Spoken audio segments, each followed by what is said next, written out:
All right. I think I'm live here. Here we go. Yes, okay. I had to redo some YouTube backend stuff, so hopefully this is working. I'm going to close this. Okay. New OBS. I don't do this often enough to know what I'm doing. But today we're designing a dungeon. Gonna make a dungeon. Can somebody say that the audio is good? It looks good on my end, but I don't have headphones and can't check it. Sounds all good. Okay, cool. All right. So here's the plan. Well, backstory first. So last month? No, month before? Time? I don't know. Some time ago. Brandon, what's up, dude? What's up, everybody? Hi. So at Origins Game Fair, Game Festival, Game something. It's gonna be the story of this stream is that I don't know what's going on. June at Origins, yes. My pal Michael from Night Noon Games and I did this panel that was super fun, where we basically like built a dungeon with input from the audience, and it was really cool. Like, we came up with a crazy like fungal dungeon, and after the panel we did like a little more work to like fix it up, and then Michael put it into layout and released it as a zine. You know what, I should let me, is it on his itch? I think it's on his itch. Yes, I'm gonna post the fungal problem. I'm gonna post a link in the chat right there. Yeah, so had a really good time doing that. I think it turned out great. And this month is kind of crazy. So I'm redoing my website and also beginning shipping the Dragontown Kickstarter.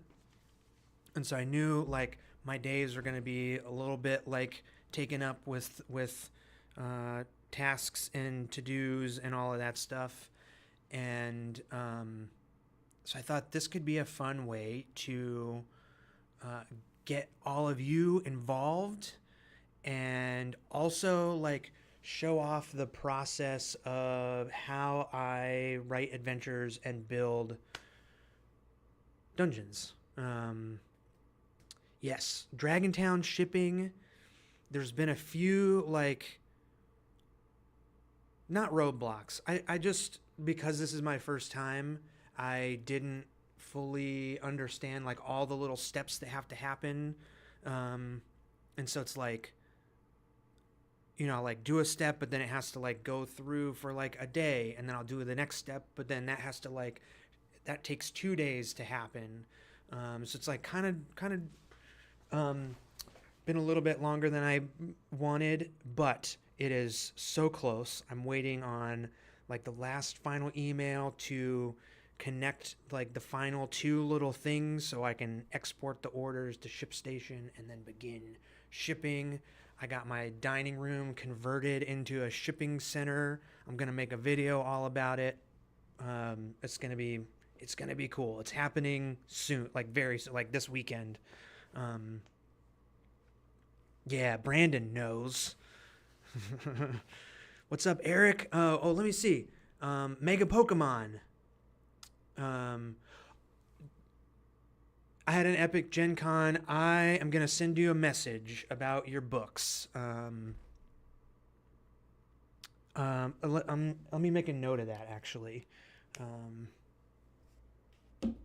Where's my little notepad of...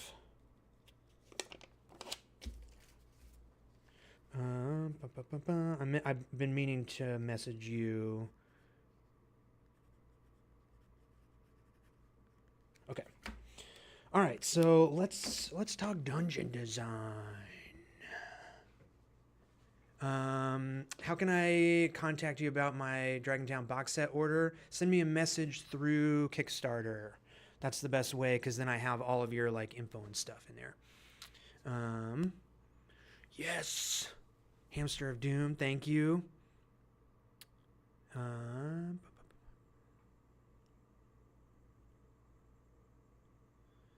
I'm right there with you. Made by Gare. Constant Kickstarters arriving.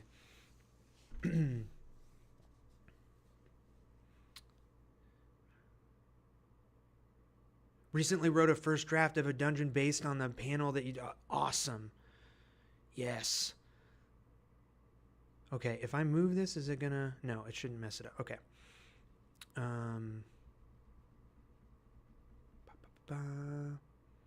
Okay. So over on the right side, you can see my sort of layout. This is basically... It's a mix of what we did at Origins... And then my zine, Exploring Dungeons, which, I don't know if I made it clear. So the idea is today we're going to write up the dungeon. It's not going to be like fully written, detailed out, but it'll be like outlined and I'm hoping it's start to finish. We can do it. And then I'll go back, flesh it out a little bit more, get it all like good to go, put it in layout, illustrate it. I think the next video that will go up on the YouTube channel will be whatever map needs to happen, map of the dungeon. I'll draw that and that'll be the next video. So look forward to that. And then Knights of the Last Call. Yes. What's up, Derek? And then yeah, by the end of the month, it'll be a zine available on Patreon.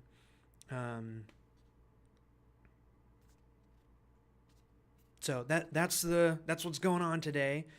What you're seeing on the right side is like the outline, basically like kind of the step by step. I'm sure we'll like jump around just as ideas happen, and it's a mix of like what we did at Origins on the panel, and then my Exploring Dungeons zine is like basically like random tables and prompts. I'm not really going to use this zine. Instead, I'm going to use you guys as my random tables, and we're going to create this dungeon. I have no idea of what I want this thing to be. We're gonna go for it. Okay. I also want to apologize if I miss anything in the chat. I'm gonna like try and stay on top of it while also like talking at the same time. Pinflower, yes, doing well. Knights of Last... I can't see your full name. 700 till silver button. I don't know what it means. I don't know. I didn't even realize that I had the super chat stuff turned on. You guys don't feel like you have to do that. Got your copy of Exploring Dungeons with you? Yeah. Do it again with a Starborg adventure. Ooh, I like that idea. That could be fun. Mimics, okay. Spam call. Yeah, recent Pinflower Ink video was very good. Love watching some map drawing. Lone Archivist, oh yeah, everybody's here. Okay. Can't wait to see how the dungeon turns out. Okay, all right, let's get into this. So the first thing okay. There's two things that I usually think about when starting a dungeon. I'm gonna say dungeon, just because I want this to be a like single location. Adventure kind of evokes like there's multiple locations. I want to try and keep this to a single location, so that's why I'm saying um, um, dungeon. It doesn't necessarily have to be like a dungeon, like under a castle kind of thing. Um,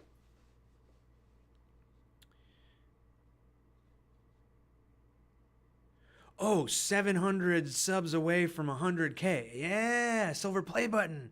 That's cool. I'm only 700 away. I didn't realize that. Um, that's gonna happen soon. That's great. Like a couple months. Okay. All right. Um, okay. Ba, ba, ba, ba. The tavern is the dungeon. That's a good idea. So basically, I either start by thinking of a reason that the players, the adventurers, would want to go to a location. So I've done one called the Temple of the Waking Thread, and the idea is that the players want to resurrect somebody. They're low level, they don't have the means to resurrect somebody, but they heard that this place, that magic can happen. So we could start there, or I like to think of just the general theme. You know, what are some themes? So like, I mean, this is like as generic as you can get, and it's ripped from Castlevania. But I did the Castle Gloomshroud, so the theme is like vampire castle, like spooky gothic, or what? Hold on.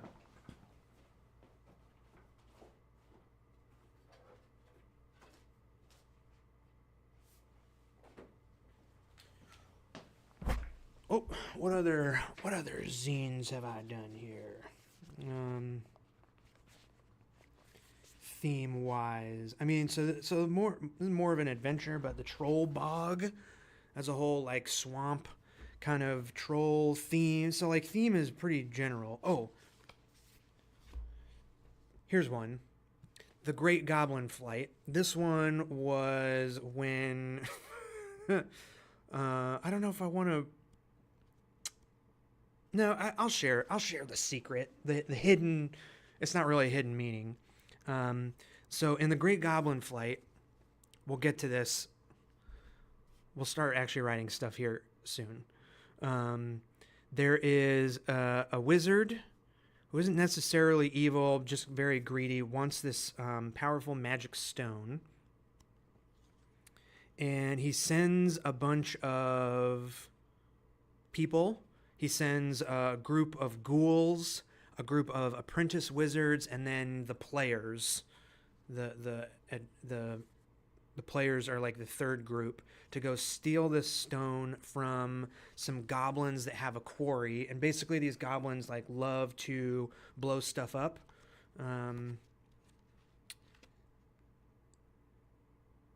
But over the course of the adventure, you kind of realize that the goblins are actually the cool ones you want to be hanging out with, and this wizard kind of sucks. And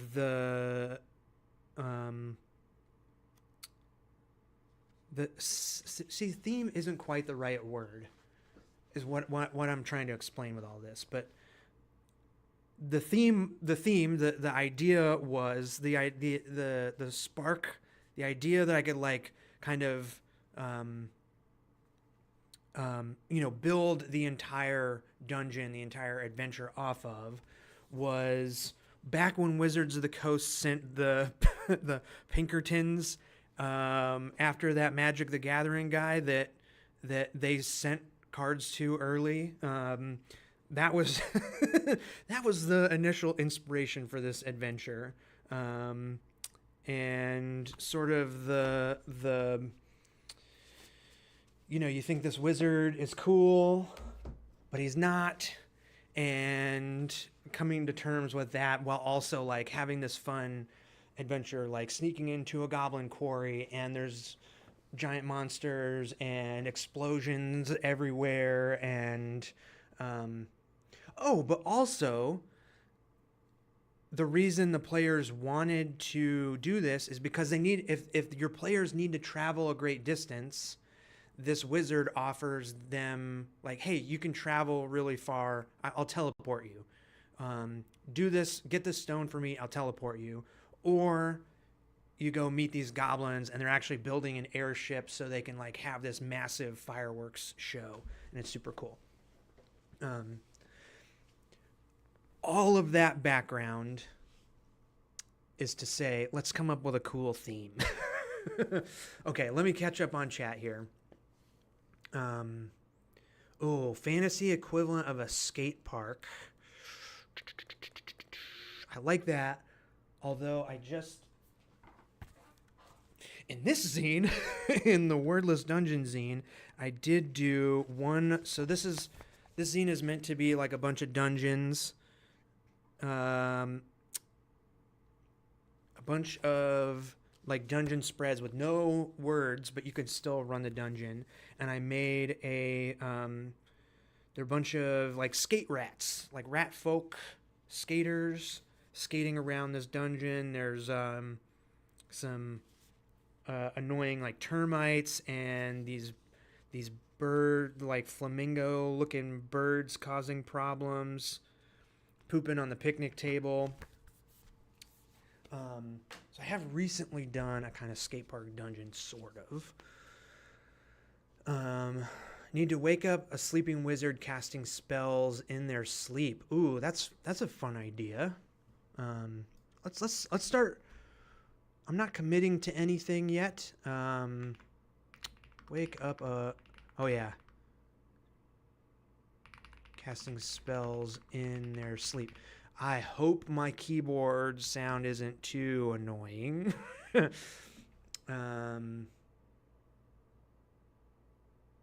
Okay, tavern. I'm going to say magic brew. What else do we have? Thank you, Dingus. Josh, hello. Tavern had been taken over by a massive mimic. Ooh, let's add mimic. I feel like I've heard that somewhere where like the tavern is a mimic. I've heard of that somewhere. Troll goblin guards the dungeon so prisoners don't escape. Interesting. Trolls and goblins. I'm always we'll see when we get down to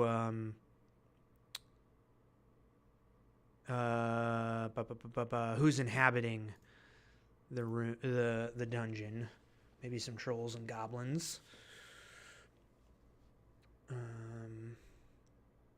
Players had to go into the basement and kill the mimic brain. That's pretty cool. Like they get eaten by the mimic. They go into the tavern and they can't get out. Haunted castle. I like, yeah. I also recently did a haunted castle one, so I'll probably stay away from that.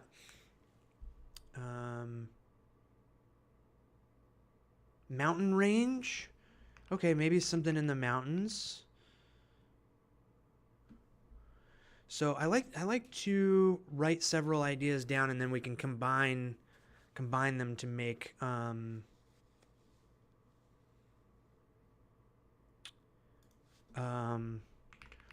run by rats.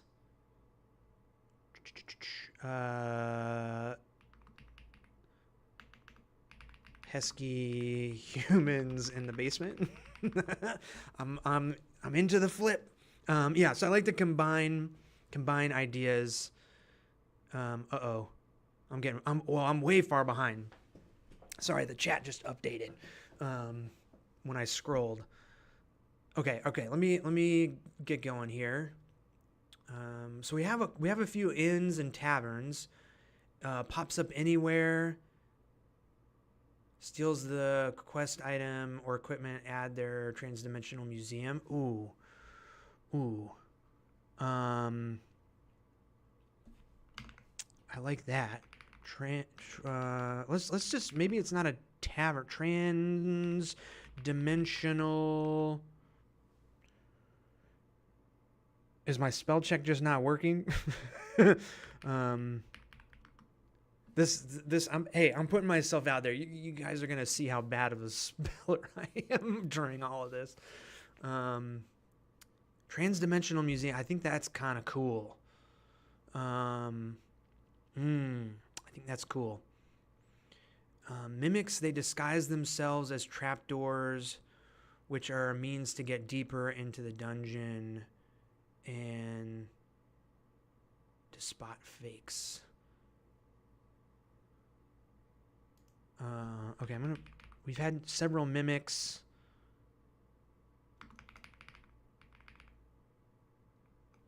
Trapdoors. That could also work in a trans-dimensional museum.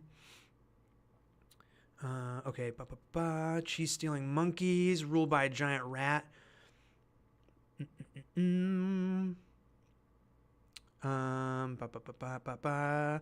Cheese themed. I'm gonna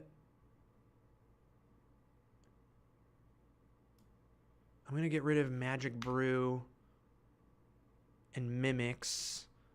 Although I think Mimics might come back later. Uh-oh. Cursor. Oh no, my cursor stopped.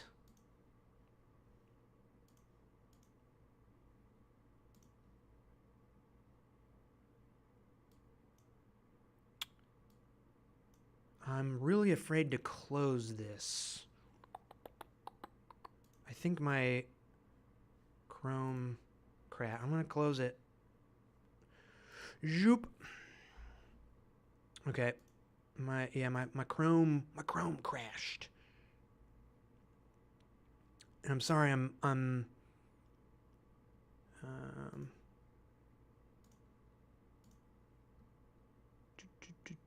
collab dungeon. All right, let's try this again.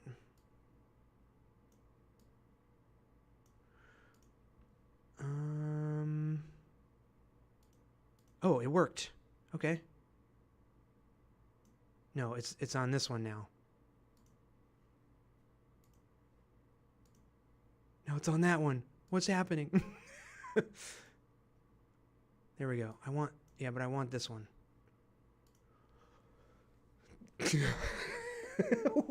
Ah! How do I...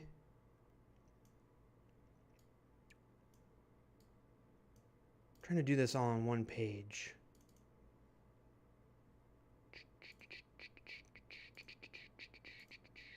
Nope. There we go. There we go. Okay. Now, let me get back to the YouTubes. All right. Let me pop out chat. Yeah, okay, now I can minimize this. Okay, technical difficulties. All right. Now I'm okay.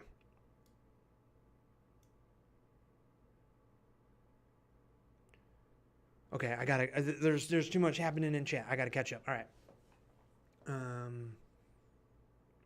Dungeon that has infesting the basement. Dungeon that has thieves taken over long dead dark wizards for their own operation. Missing a hidden door that holds a human prisoner whom the wizard. Okay, we're getting ahead of ourselves here. We're getting. There's like too many. We'll get to like the details soon, but we gotta like zoom out first, right? Let's see. A dungeon that has prison. Yeah. You keep repeating the same thing. Cyberpunk feel.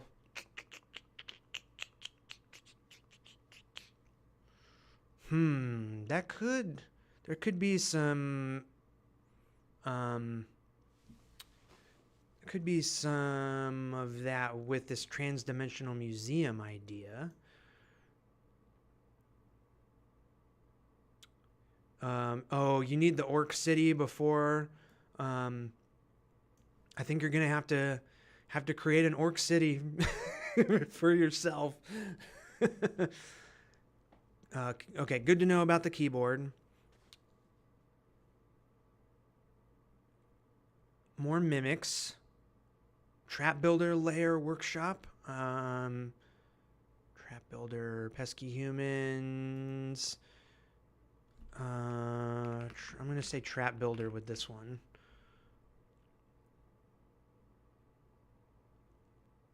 Haunted old castle. I'm gonna stay away from fungus stuff. I'm gonna stay away from haunted castle stuff. Probably stay away from ghosts and spirits. I mean, that's haunted stuff.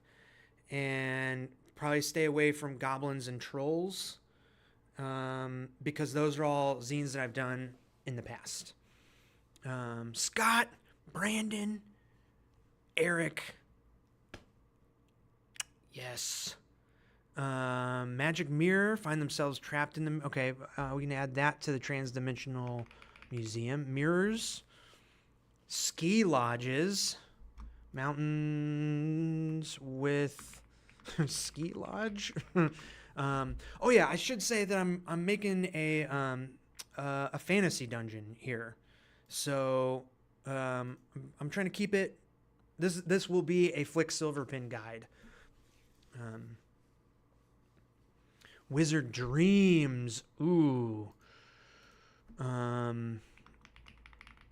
Wizard Dreams. That could fit. That could fit.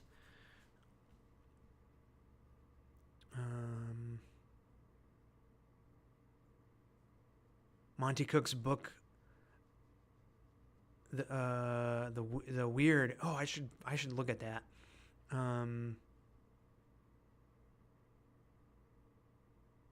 Whoa, a troll that grows goblins on its back.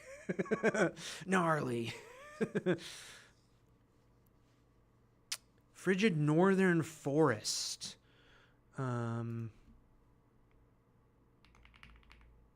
Forested. Interdimensional cosmic horror mimic. Dwarven tavern on the side of the mountain. Okay, we're maybe getting so. See, I feel like I feel like we've already moved on to what type of dungeon it is. I haven't quite nailed down a theme yet here. Oh man, the way it jumps, it makes me lose my spot. An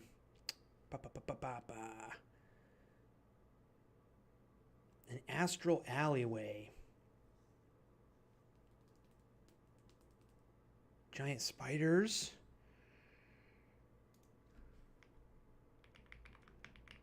Okay, I want to try and not jump ahead too much here. People's shadows have been leaving them and traveling up a mountain trail. That's what I'm talking about. Mountain. Okay, we're going to do forested. 1R? Forested. Mountain.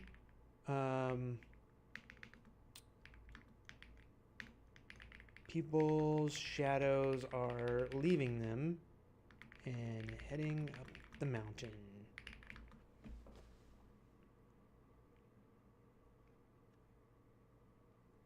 That's interesting. What happens when people lose their shadow? That's some like Peter Pan stuff, right? That's the kind of vibe I'm thinking for this theme. Cheese and beer go together well. Yeah, they're so. In Dragontown, I have some It's like vague alcohol type stuff. There's a cidery, but it's not necessarily. But then one of the magic apples can like sober you up, or is sobering is the magical effect.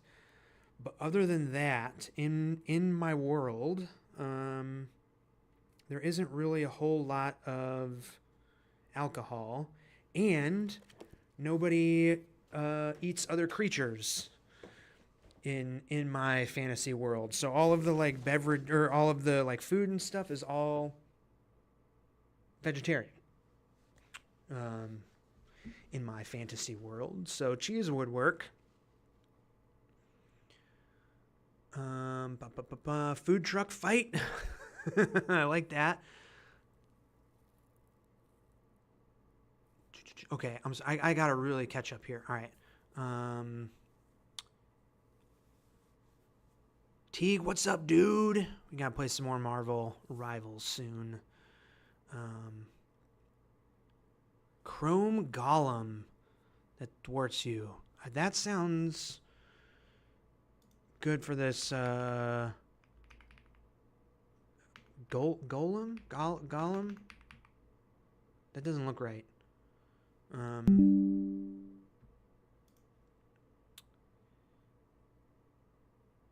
Guessing you had to resize everything. Oh, is the sizing off? Here. If I do it like that. 125. Is that better? Odd Artworks. Yo! Abandoned dungeon that's being converted into tourist trap. The party has to clear out, but there's maybe some old inhabitant. All right. That's interesting. Somebody is trying to like refurbish dungeon into tourist trap. That's an interesting idea.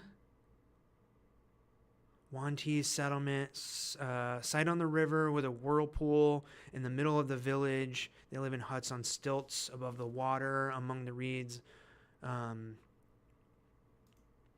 sounds sweet. Whirlpool. Let's do village on stilts around a whirlpool. Ooh. What happens when you get chucked into the whirlpool? Oh my gosh. I just scrolled down again. Morphs. Yo. Loot the body. Vampires. Yeah, staying away from vampires. Ghouls. I do love a ghoul.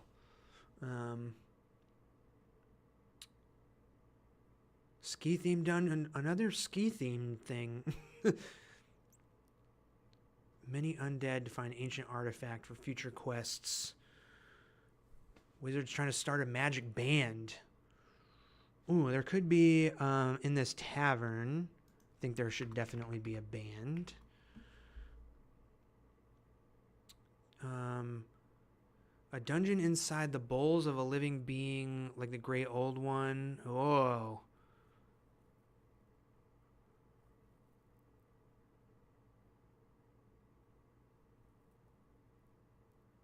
Smaller stones as thumb drives. Whoa, that sounds cool.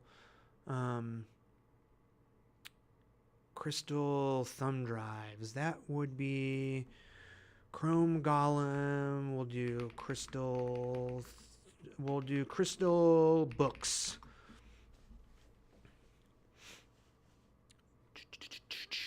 What's up, Michael? So Night Noon Games, everyone. Should go give Night Noon Games a follow in the chat. We're having fun yet? So that's Michael, who I did this with previously at Origins, like I explained at the beginning. Another ski lodge. Oh, the scrolling in YouTube is weird. Okay. It like totally makes me lose my place here. And I feel like I'm missing stuff. Wizard Dreams. Deer with head of trees. I like that. Goldfish coins swimming in the air and biting. Okay, that's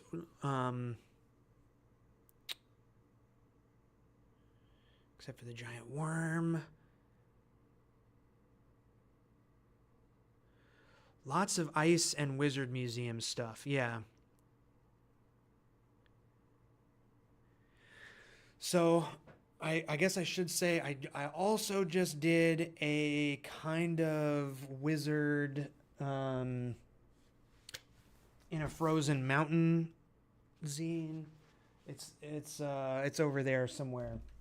The Shadow Dark adventure I did was called The Frozen Ascent, about this weird wizard guy, like alien wizard kind of guy who is frozen in mountains. I think I want to stay away from the frozen mountain stuff. I hate shooting down ideas, but I'm just thinking about like, I can't repeat myself. Transdimensional gallery heist. That I'm leaning heavily into this transdimensional museum. That sounds pretty good. Interdimensional forests, fractal trees. I like it.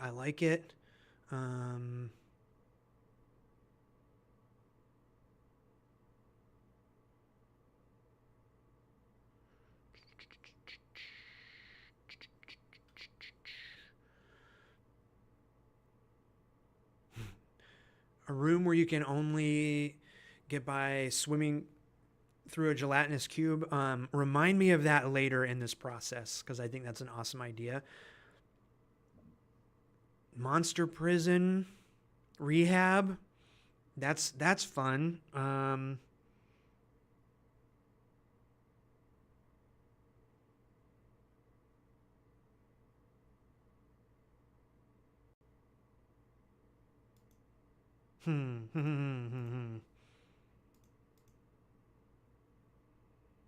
Okay. I hate to. Man, I'm people's shadow leaving, going up the mountain. That's a really cool idea. I think that one's too close to the Frozen Ascent, so I'm gonna delete it.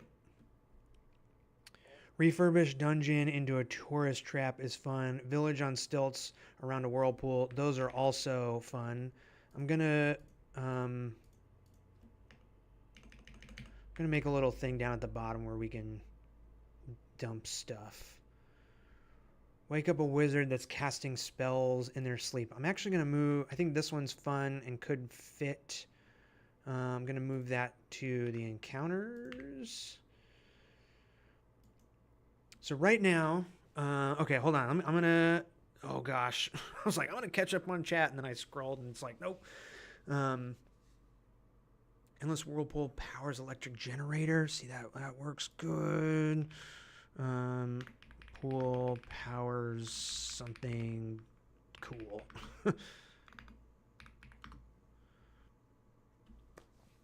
Okay. I think the transmit is a cool idea, a neat way to include a lot of different creatures. Yeah. I'm leaning towards transdimensional museum. Monster therapy center. That's a fun idea too.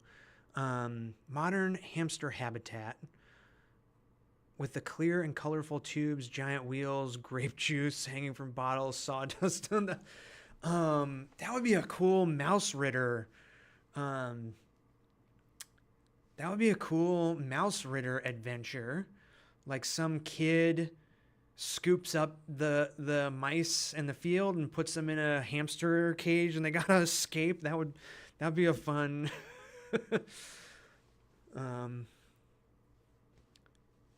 Ghouls on film. Magic band, love it. Small underground town. Humans are the boogeyman. Yeah, that's kind of, I like the flip of the rat tavern where the humans in the basement are causing problems. Lost children. Yeah, so we got. Okay, that's see, we're getting there. We're getting there. Multiverse and meeting up with PCs and the butterfly effect. Yeah.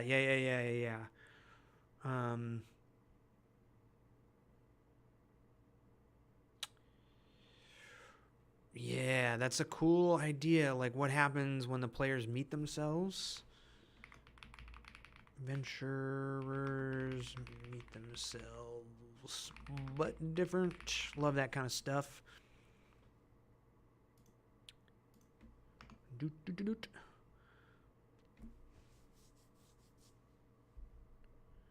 Ooh.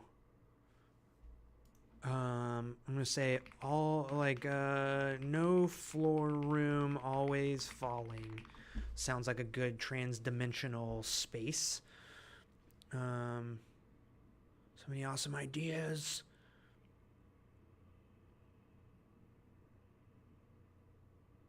Fourth and great. Thank you, Bryce. That's awesome to hear.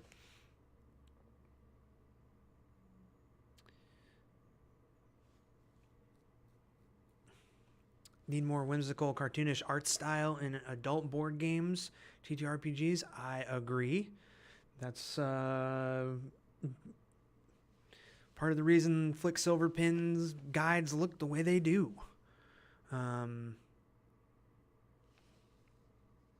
Cheese dungeon with Swiss cheese tunnels. Fractal trees is dope. Yep. Flatlander goblins. Ooh. Ice stuff for crystals. Yeah.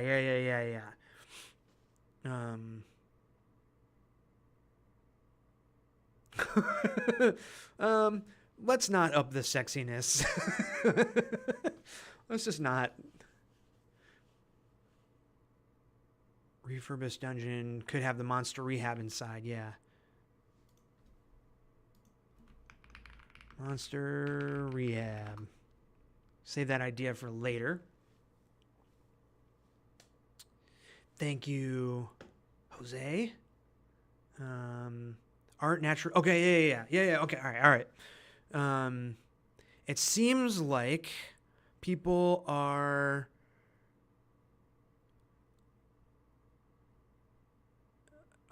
digging the Transdimensional Museum the most. Modern office space. Yeah, see, we got lots of ideas. So, okay. I really, really like the idea of a tavern run by rats where the players have to get the pesky humans out of the basement. That is a fun, very fun idea. That could almost be like postcard dungeon or something. But I'm going to move that down to save for later. Okay. Take a sip of water. All right. So our theme so we'll just do, we'll say like, trans-dimensional space. We're going to say heist. It'll be a heist. So the adventure hook will be some sort of heist. We'll say what like magic gone wrong.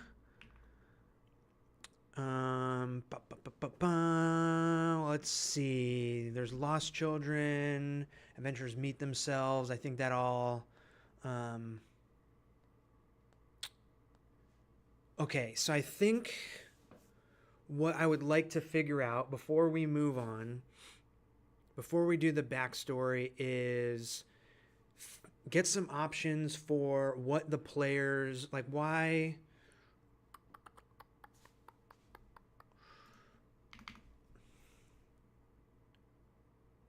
So I'm like skipping down here to the adventure hook. Heist. What the players are trying to steal from... Well, let's wait. Let's wait.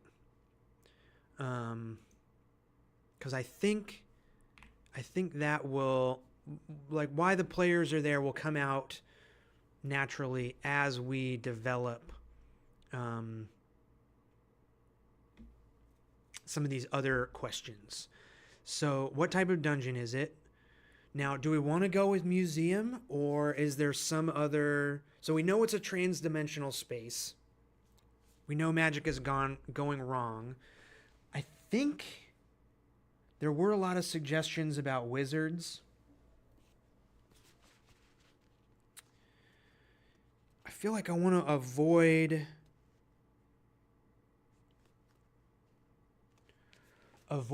a wizard being the main antagonist, like the person in charge of this space. Maybe a wizard is the one that caused the magic to go wrong, but I want... Okay, hold on. Let me get my head straight here. Let me yes on museum. Okay.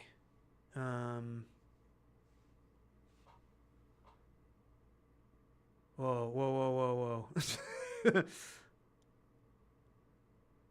wish there was a way I could like keep my space in the chat. PCs must rhyme to move. All right, I'm going to add rhyming.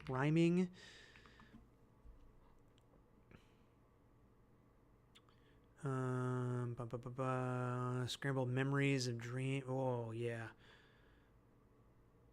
Two-dimensional. Yep.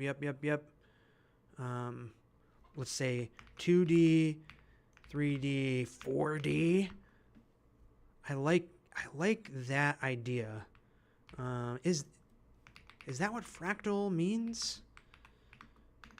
There's like spaces where things are 2D, spaces where things are 3D, and then spaces where like 4D, like where time is getting messed up.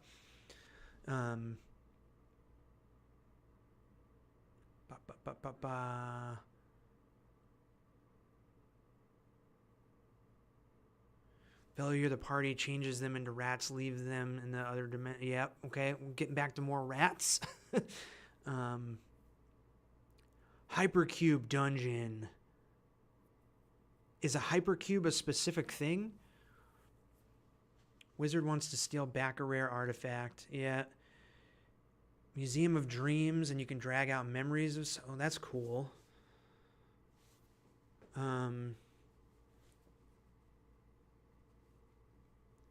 did this Fear Cave is one of the dungeons in the Astralin Odyssey adventure that I did that was all like kind of about taking like people's fears and then like they have to face them kind of thing that I feel like kind of is the dream thing.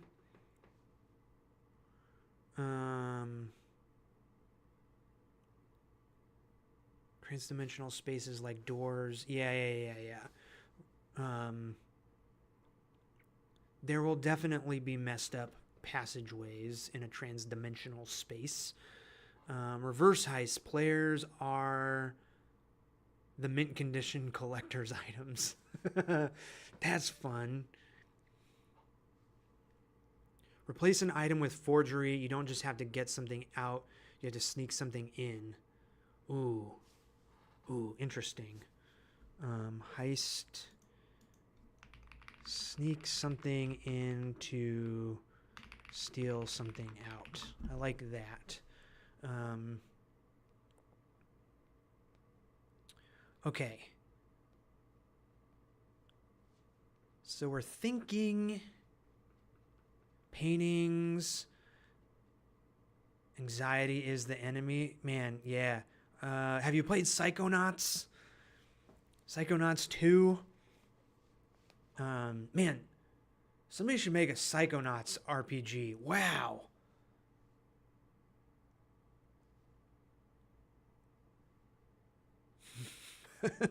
I might have to get in touch with Double Fine. How have I not thought about that? Dude, the dungeons are just people's. You're a psychonaut going on adventures like in people's heads, like perfect tabletop game. How have I not thought about this?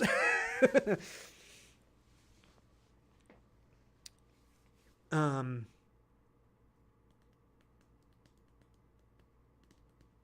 Now I'm just thinking about a Psychonauts RPG.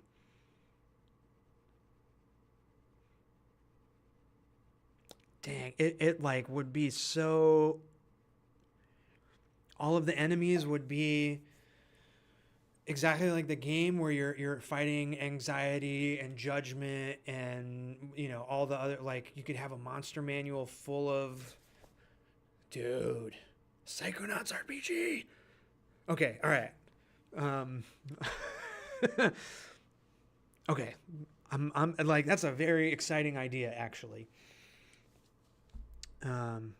But back to the dungeon.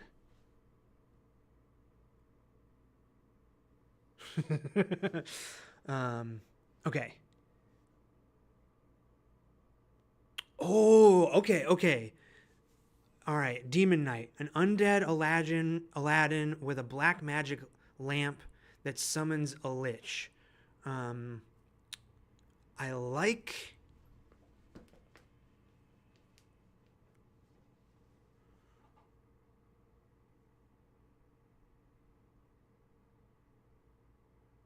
Okay, that's gonna stay in the back of my head. I like that's an interesting part of the heist. I can write it. Magic lamp. Wish. Okay. Someone. Forget wish. Someone trapped in magic lamp. It's like it's not a heist. It's a heist, but it's a rescue mission.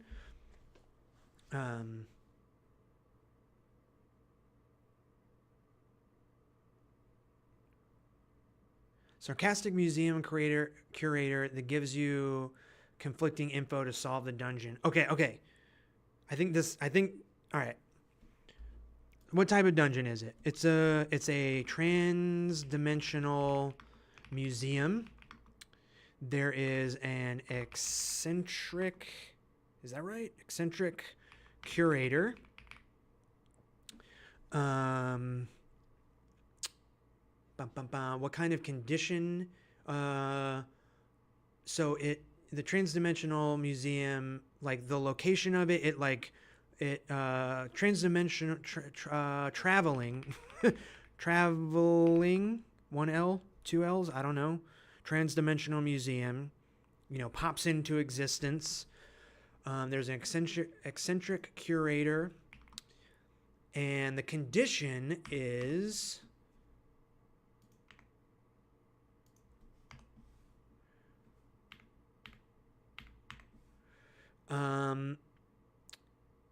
There's something causing problems inside. Something is causing problems inside.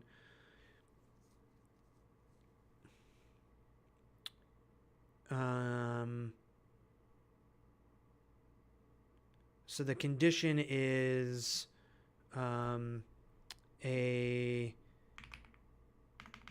just chaotic.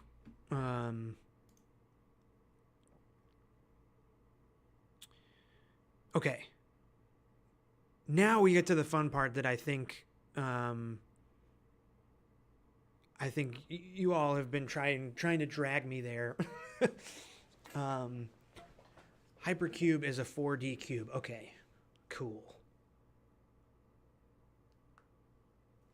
Okay.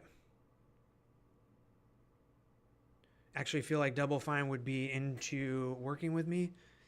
I think so too. I've been to Double Fine. Actually, I went to Double Fine, the Double Fine office on the last day they were working on Broken Age, which is one of my all-time favorite games. It was very, very cool. Very, very, very cool. It's a magical place. Okay. Emotion elementals. Yeah. The museum could be founded by some sort of angel or something. Okay. We'll get to the NPCs. Maybe, okay, well, let's skip forward a little bit. Mimics, I know we were loving mimics there. I'm going to delete this stuff. Let's actually add another heading. We're going to say NPCs. Okay. So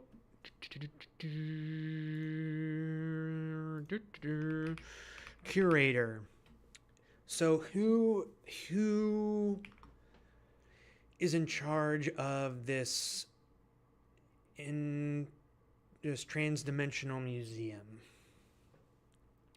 Someone that's not a wizard. Even though there's a wizard drawing on the screen, my little guy down here, my little wizard. Let's stay away from wizards. Yeah, Spider-Verse. Maybe I'll channel. Maybe we can channel some Spider-Verse.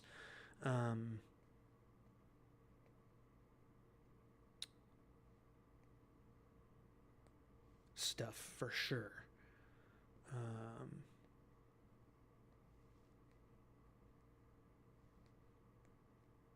Okay. Well, I reverse dungeon. Yep.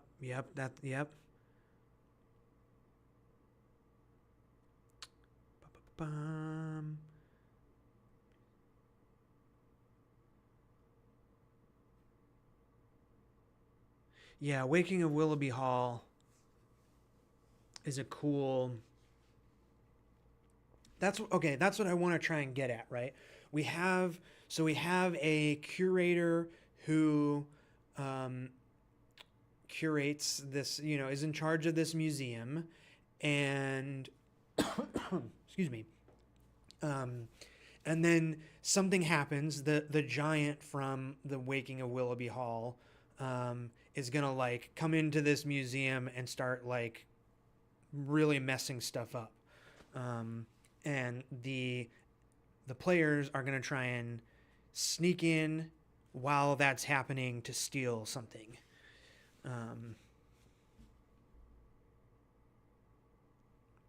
Right. Okay. Magic lamp could be trap. Oh yeah. Yep.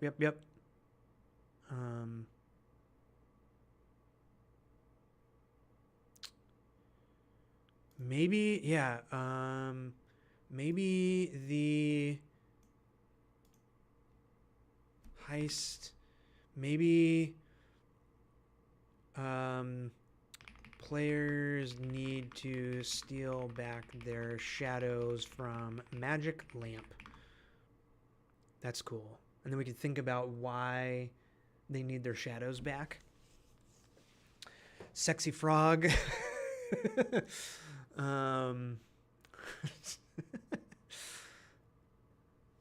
Hacker trying to brute force the time crystal's mainframe. Lone archivist. I feel like you've already written this dungeon.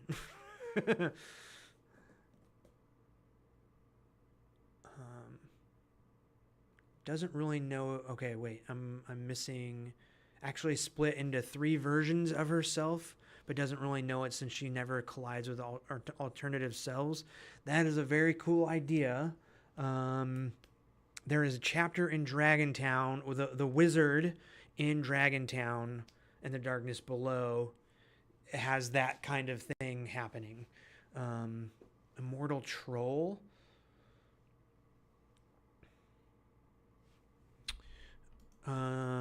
Looking for immortality? Question mark? That could be something. Former wizard's familiar. Yep.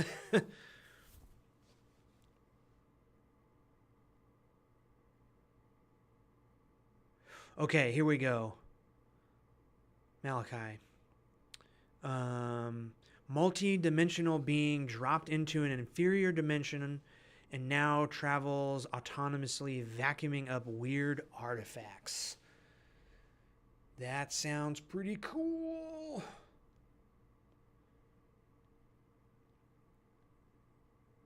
Surrealist paintings, yeah. The giant could be Big Feelings.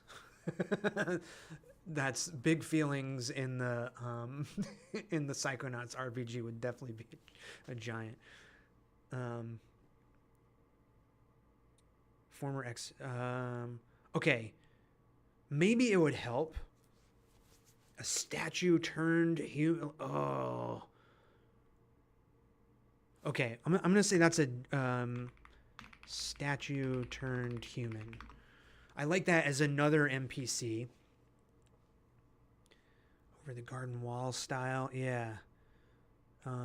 Hello from Brazil. What's up, Lucas?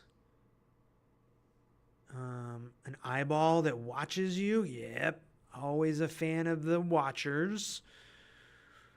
Maybe it's a beholder. Is a beholder the curator? What's Xanathar is like a crime lord, right? What's the? I gotta buy. What's this guy up here? Is he the curator? Whoa, this is weird. I can't do it. I can't point. It isn't collecting, it's disposing of dangerous objects into other dimensions. Ooh.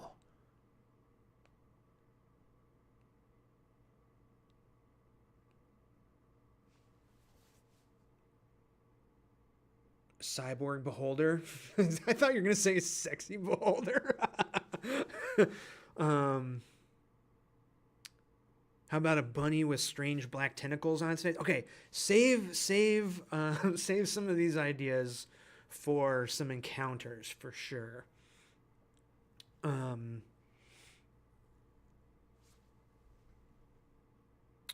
I like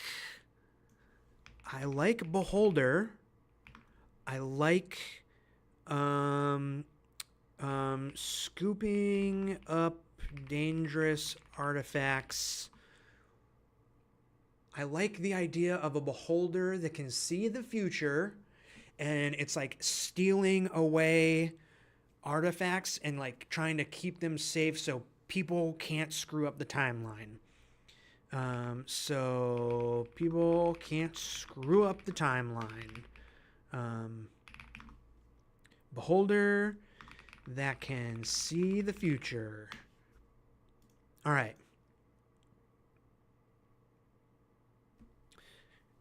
Now we're cooking. Now we're cooking. Giant air swimming goldfish. I like save that idea. Save the tentacle bunny. Beauty it is in the eye of the beholder. An Italian short plumber with a great mustache. An ancient piece of art is the curator. Ooh. Beholder can see the future but not the past. Ooh, I like that's kind of like a fun little detail.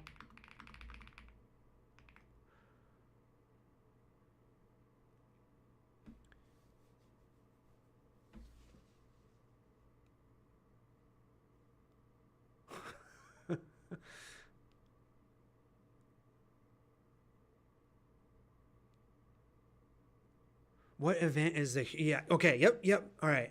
Model archaeology got at what I was going to ask next.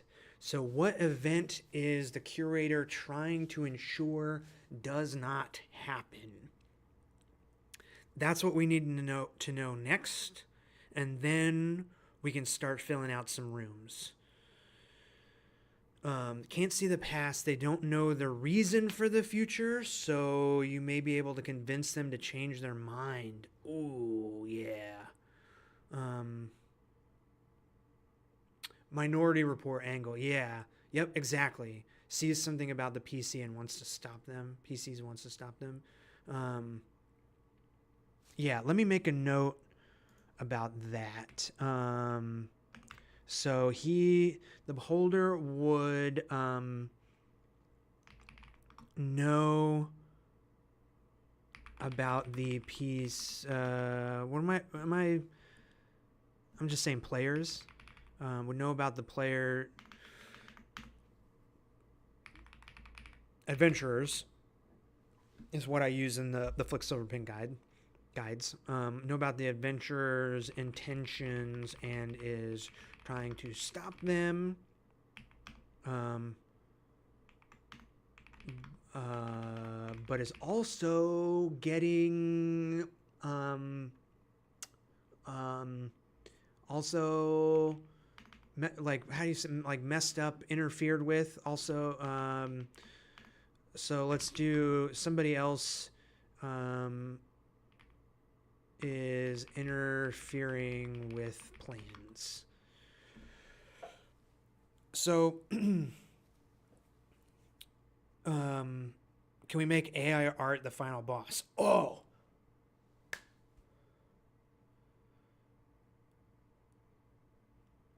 okay.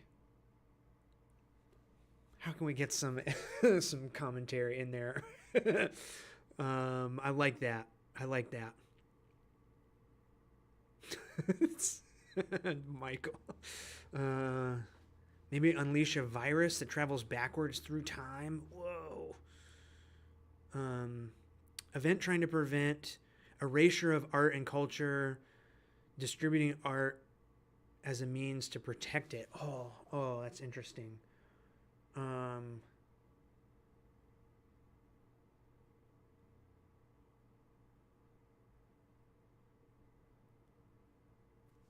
That's interesting. It fits with the museum thing. So like, this beholder is trying to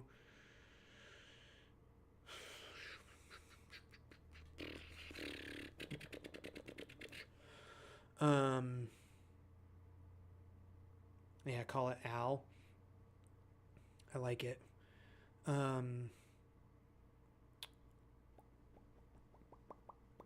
This beholder, so if it's not scooping up dangerous artifacts, but it's like collecting art.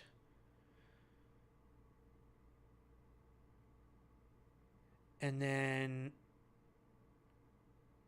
seeing the future and not the past and present is AI art. What?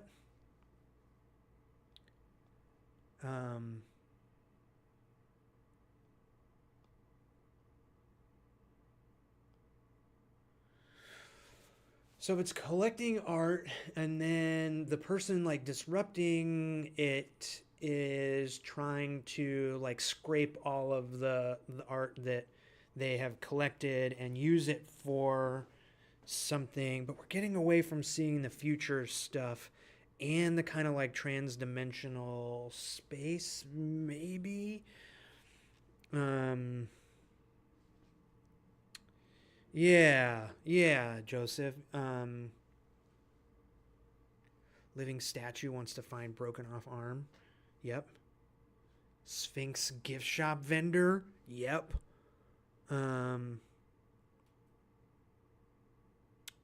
Collecting the art to hide it away from the public, not to display it.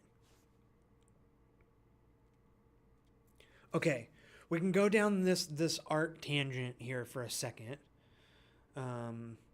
So why would the beholder be collecting a bunch of art?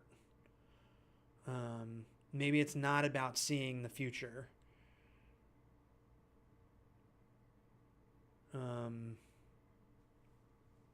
It's just greedy and wants all of it for themselves.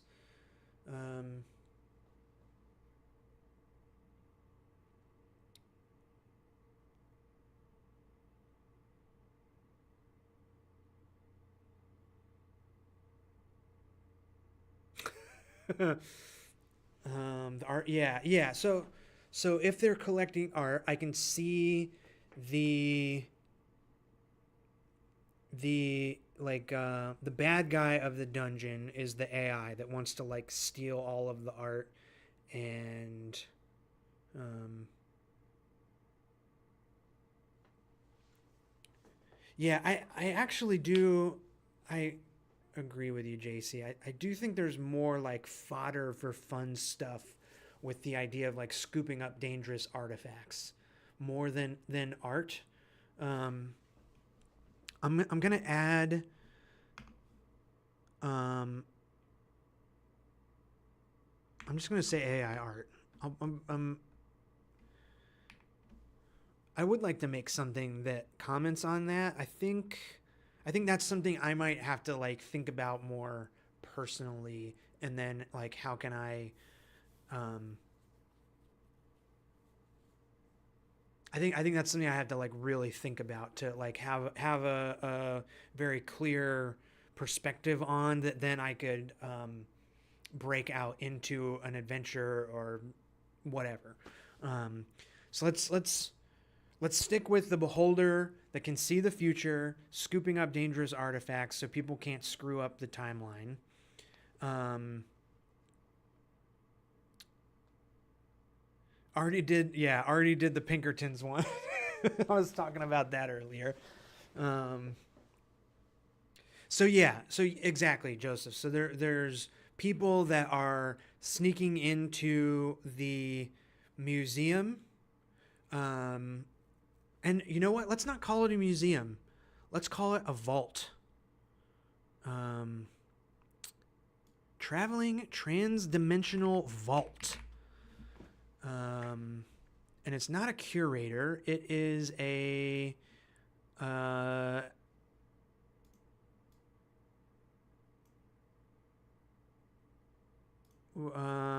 it's not a collector really. It's like a hoarder or like like um safekeeping, Um but yeah, different people are trying to sneak into the vault to steal certain things, right? Um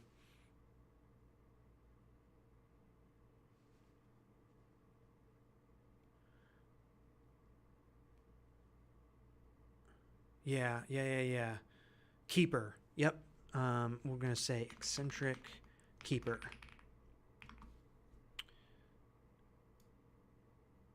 Curator. Curator. Too many R's. Hi, Catherine. Collector, custodian, vault master. I like keeper. I like vault keeper. Yeah, okay. Vaultist. He beholds our. Okay, yeah. So, gonna move away from the art and AI stuff. We're think dangerous artifacts, but really what we need to figure out is what is this beholder trying to prevent? Um, okay, so the way this is gonna go, right? The players are gonna be sneaking into this vault to steal a certain item, an item that like maybe in the grand scheme of things isn't important to this beholder and what they're trying to stop necessarily. Before you start making suggestions here, stick with me. So the players are sneaking in for this one item. It's like it's important to them, maybe not the most important to this beholder, but important enough for them to have because it's dangerous or whatever, but not not the like linchpin or the key to this the like main thing that this beholder is trying to stop. Um, while they are exploring this interdimensional vault, they will uncover this bigger thing that is happening that the beholder is trying to stop. And there will be another group in there that is like trying to steal the thing that that is like really going to mess everything up, right? And so the idea is if the players just want to steal the thing that they came to steal with, maybe they can help the people that are trying to steal the big thing, to make it easier for them to steal their thing. Or they can negotiate with the beholder to help stop the people that are trying to steal the big thing, so the beholder will just give them the thing they're trying to steal. Make some like gameplay stuff happen, right?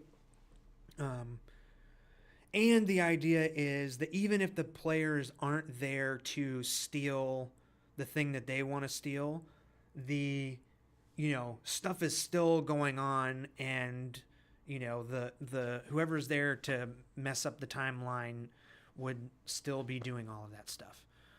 My font size is small again. Is it?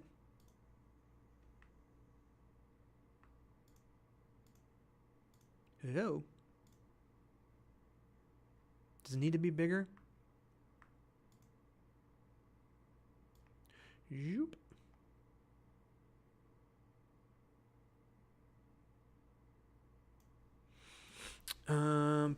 Okay. Repository or sacrarium? I don't know what that is. This looks super interesting. Yeah. I think it's going to be fun. I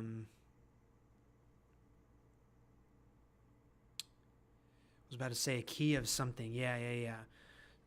It's important to them because it's an heirloom of their forefathers. That could be. I think we could do a random table of things that they could steal.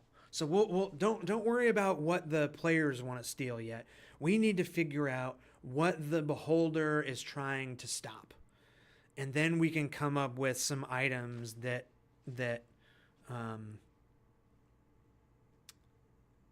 will. My brain just stopped. We need to come up with what the beholder is trying to stop from happening. Why are they like stealing away these dangerous magic items to stop the world from ending, to stop I don't know. Yeah, the beholder is like I mean, maybe they're like the beholder is like stealing stuff, so they're not necessarily good, but also they're like trying to stop the world from ending or whatever it is, right?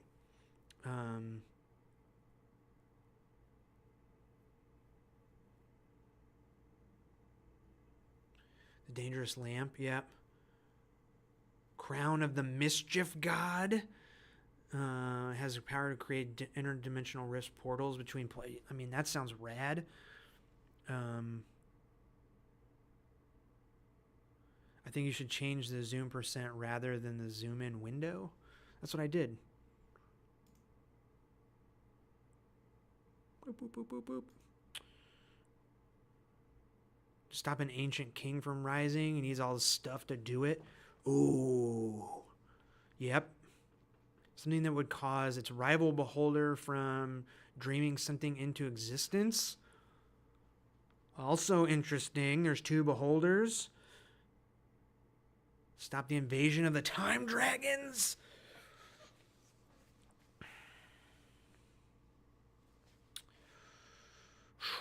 These are some good options.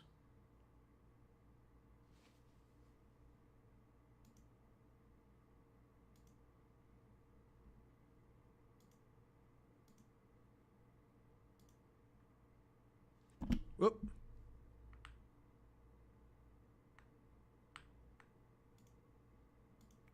Doop-a-doop, doop, doop, doop-a-doo. Doop-a-doop, doop, doop, doop-a-doop. 200 it. That's too big. I liked 150 better. All right. 150 with a little zoom in. Gotcha. The holder wants a world with no art or vision. Yeah, I'm gonna stay away from the art stuff. I think there is absolutely something there, but I'm gonna save it for the future. Star Trek Miracle Tech might be stolen by Low Tech World. Yep.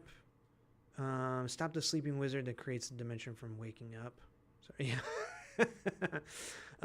Items are ancient items made by their forefathers, hosting their existence. Their forefather is a common ancestor for. So we're trying to stop that extinction. Oh, like trying to stop some sort of extinction is a cool idea.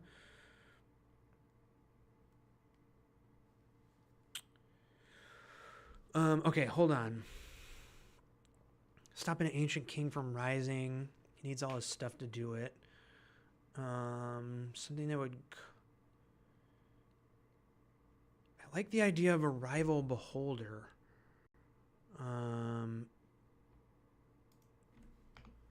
Rival beholder. And we'll say, like, jealous of collection.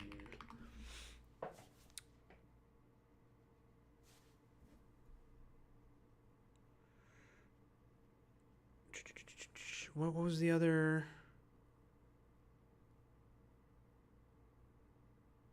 Invasion of the Time Dragons.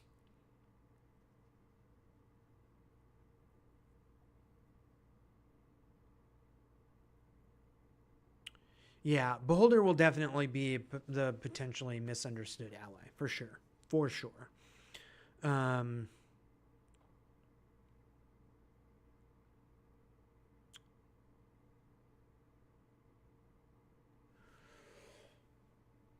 Let's see. The Rising of the King. I like this time dragon thing.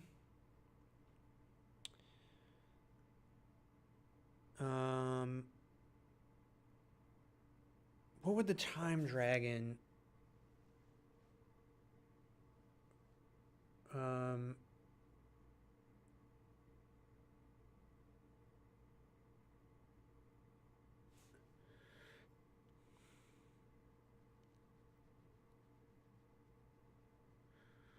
What about the weird little freak of the dungeon? We'll get there.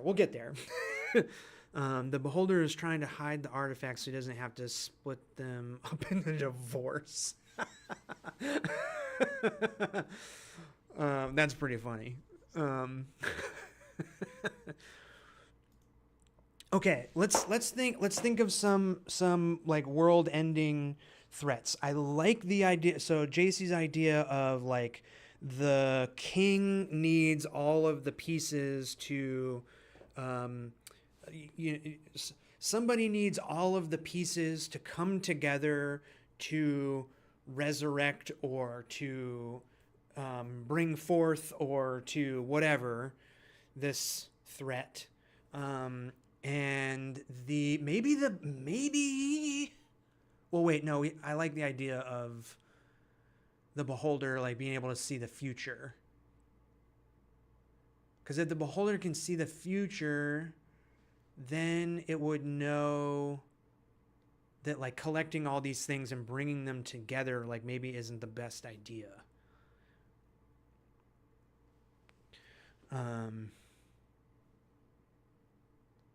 Time dragon egg. That's rad. If a time dragon exists, then the fire breath should be something to do with time itself. That's so cool.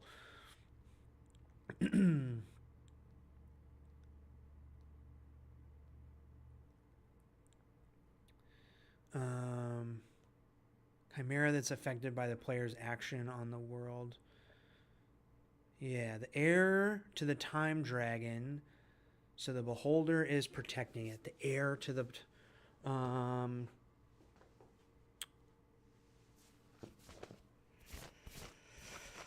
What if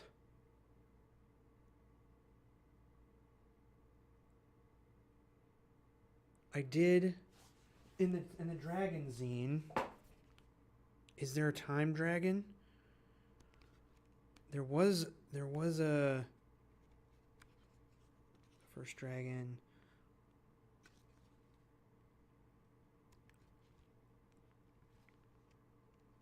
There was a dragon egg one.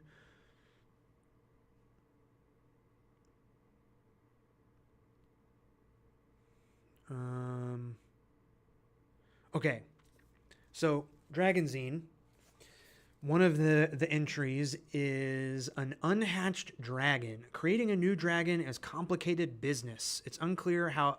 And this is like how dragons happen in my fantasy world.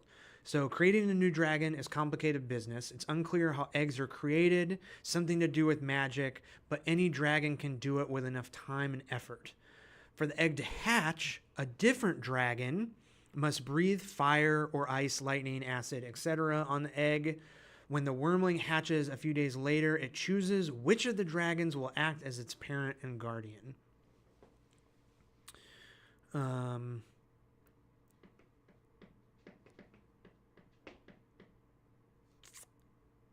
So, if the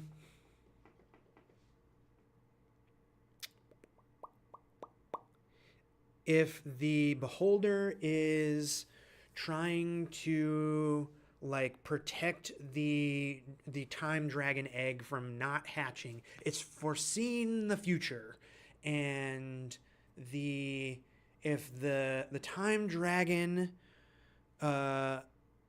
hatches from the egg, then it will cause great destruction on the timeline and everything will cease to exist. How does that sound?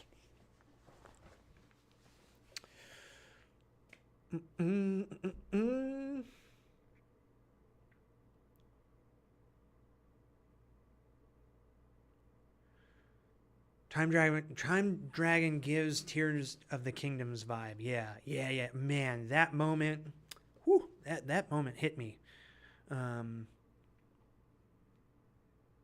Maybe they don't want another time dragon to exist. Yeah.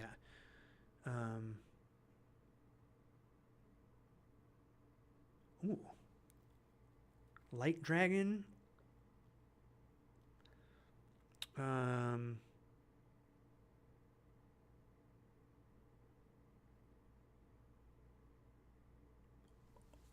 Okay. What if, you know how I'm saying that there's another, like when I write two capital X's, it's like placeholder, right? So this placeholder person thing that is interfering with the beholder's plan. What if there is a time dragon running loose inside this interdimensional vault? It's trying to find its own egg so it can breathe its time breath on it to hatch itself, and then like Paradox rips the world apart, right? And the beholder has seen that future and is trying to stop it. Is that too complicated?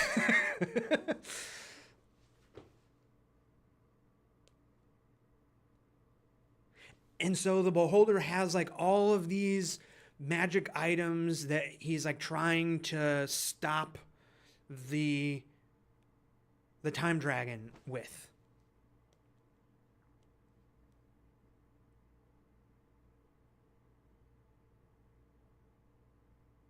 All right, got it. Okay.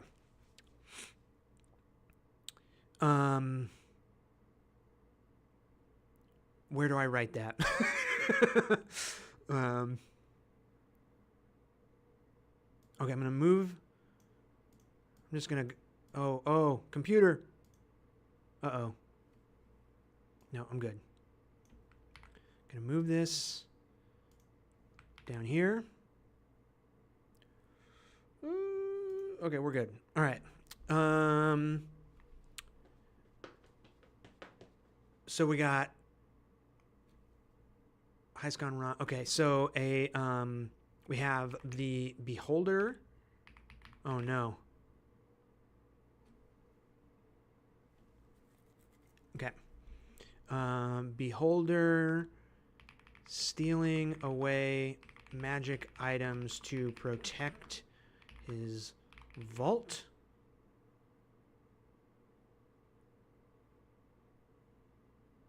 To protect or vault where they have hidden away. It's going so slow.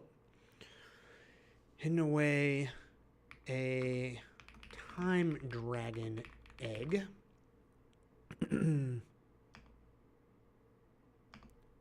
Currently, the beholder that can see the future is currently. Okay, hold on. Let me close some of this. Maybe it'll help. Currently, the time dragon is rampaging through the vault.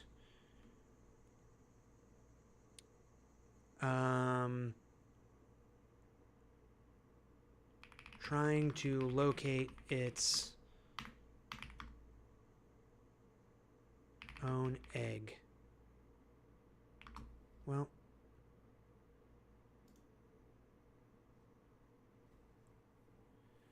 everything is computer.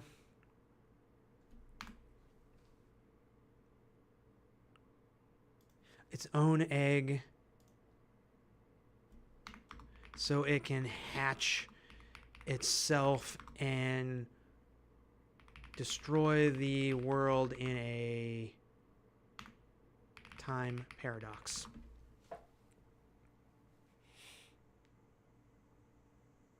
Okay, that's the setup. Took us 2.5 hours to get there, but that's how it goes sometimes. Okay, so we have this interdimensional vault. The beholder is teleporting around. I'm gonna reload this and see if that helps.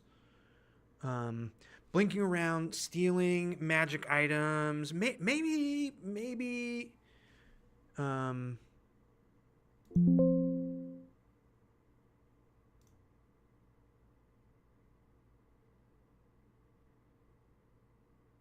Okay, its own egg.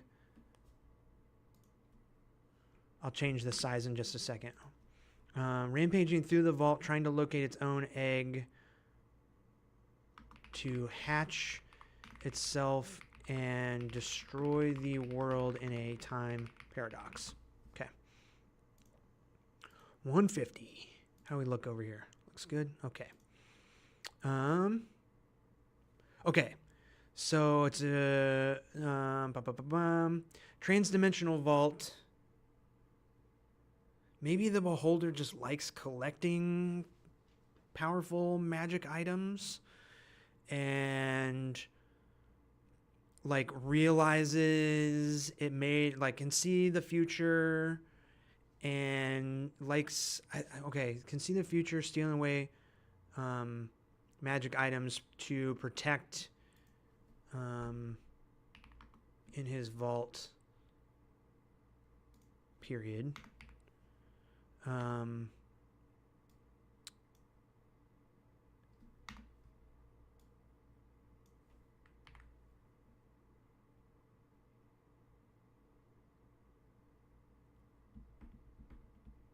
Can see the future, stealing away magic to protect in his vault. So maybe like each item like has something that like, oh, if left to if left in the world, then it would cause some sort of problem. Uh-oh, did I lose?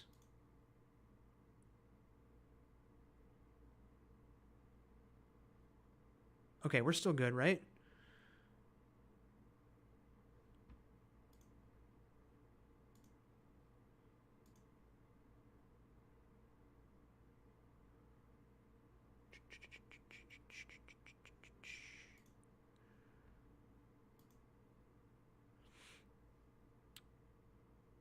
Yeah, the beholder like thinks that yeah.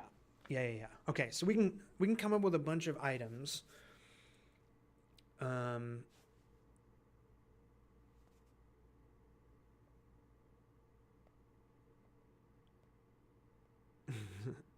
I think he boulder. Did I write he boulder somewhere?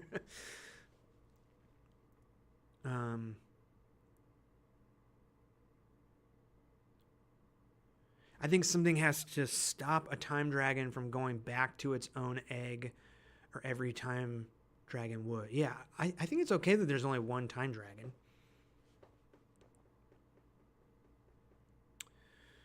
Or maybe there is something, maybe there,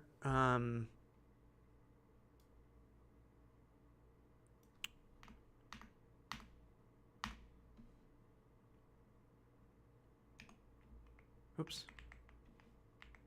Why isn't that working? What?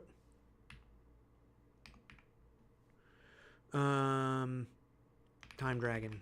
Maybe there's something that is causing the time dragon to like go crazy and want to go back and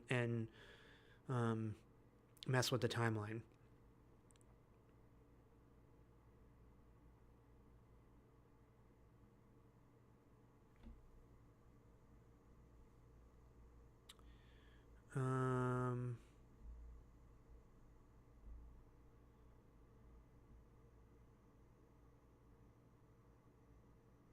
Oh yeah. Yeah. So, locate its own egg.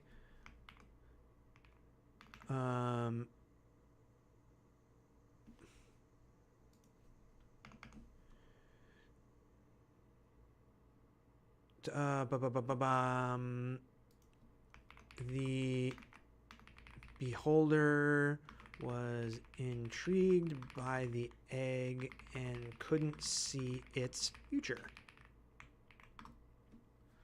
I keep adding the extra apostrophe. Because it's time dragon egg.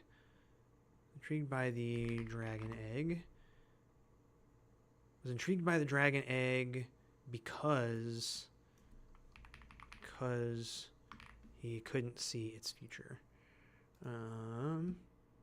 Okay. All right, so now let's see. I almost think that, so it's a vault. So I'm thinking like traveling, transdimensional vault, eccentric keeper. All right, we can get rid of that. Something is causing chaotic inside because time dragon has broken in and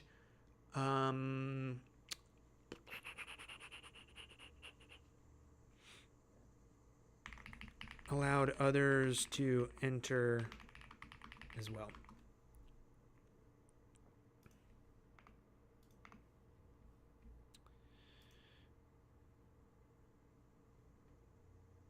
Okay, let me catch up on chat here. Maybe each room of the dungeon has a time dragon at a different age inside. Oh, like he's captured. the beholder's like captured and like locked away a bunch of time dragons all over the place, but the but like they're like keeps being more. What? Okay, all right. Time for the list of rooms. So I'm thinking. I want to draw a cool map for this thing.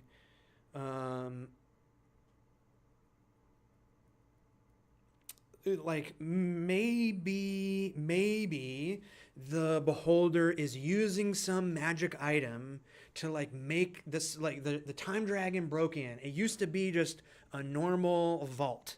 Like I'm thinking it's a beholder, so it okay, hold on. I'm getting it. All right. Um inner it's traveling transdimensional vault used to be a giant floating orb with what would you call like vault rooms with dude, have fun at the studio, Brandon. Yes. Okay, it used to be a giant floating orb with a bunch of like like vault rooms all inside it, right? We'll just say filled with safes, but like safe room, like vault rooms. I don't know what to call it. Chambers, yeah. Yeah, I think this dungeon map's gonna be crazy. Used to be, now, is a, should we just say 4D? Yeah, they're not really exhibits because they're meant to be like kept away. Now is a 4D space. Now, I'm just going to say now is a chaotic mashup of transdimensional spaces. Now 4D hyper orb. Yeah.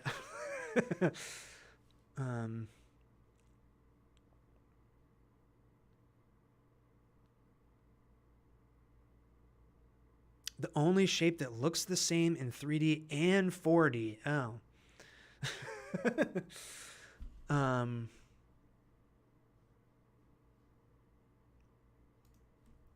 Okay. So now we have rooms inside of the vault. This is where I think we can crank out. So I think the rooms inside are going to be based on what sort of items they are holding, right? I'm going to say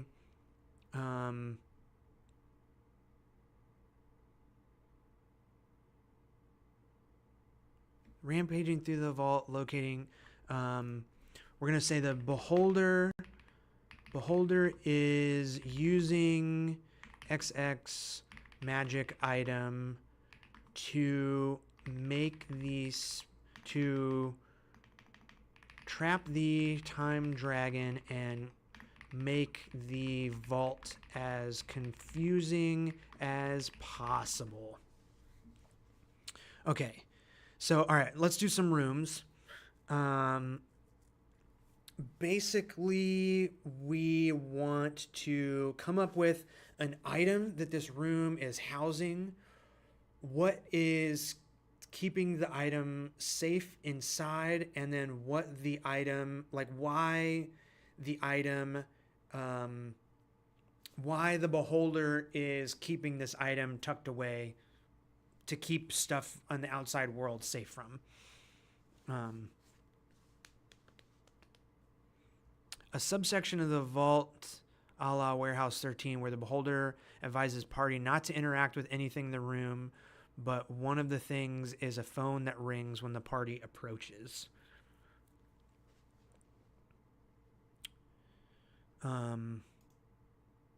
Okay, we're just gonna do a numbered list. I'm gonna start with foyer. We'll do entrance, foyer.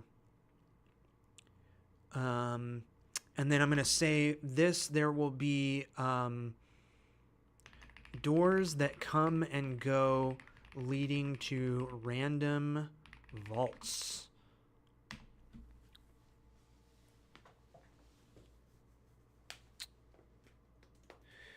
I'm not familiar with that, Joseph. I do like the idea of like being warned, like, hey, don't interact with this, but then something that like draws the players to interact with it. I like that setup. Okay. I remember someone mentioned a floating goldfish. We're going to say shoots lasers, very dangerous. Shoots lasers out of eyes, very dangerous. So the room is a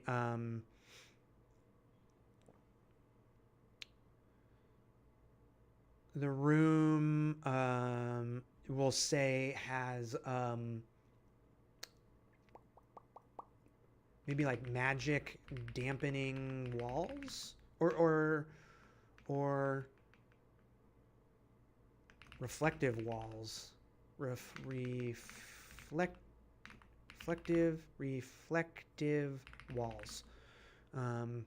So if the goldfish shoots a laser, it could like bounce back and hit it or you.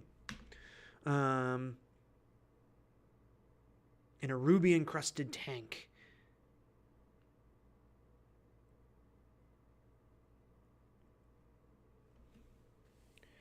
An elevator that goes in any direction. Oh, I like that. I think for a fun mint in a package set of prehistoric animals so the Gygax will never see it, and invent the owlbear and rust monster. Oh, like the toys. that might be a little too meta for me.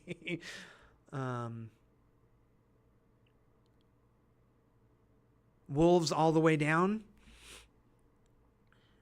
We can say howling wolves all the way down. What makes that dangerous? Howls drive people insane. Full moon and howls means full. We can just say full moon means people go insane. From the howling. What does that room look like? What if it's just like it's a pleasant pasture? Pasture? Is that right? Pasture that is always sunny. How's? Oh yeah. Yep. Don't hit the lever that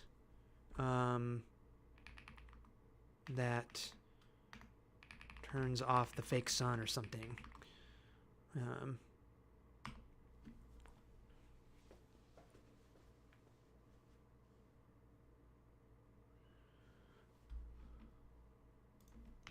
Wolves are hungry.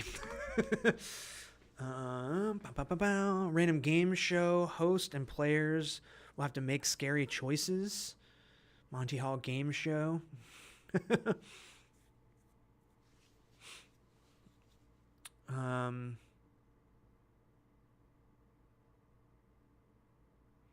I'm not quite seeing how that fits into like a vault of magic items and stuff, or like dangerous. So right now we have two danger. Why does that sound weird? Dangerous creatures. We need more like items.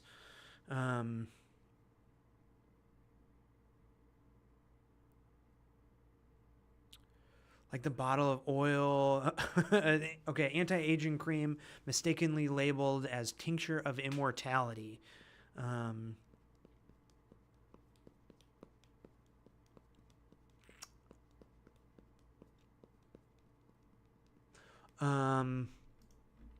What if we just do a room filled with mislabeled potions?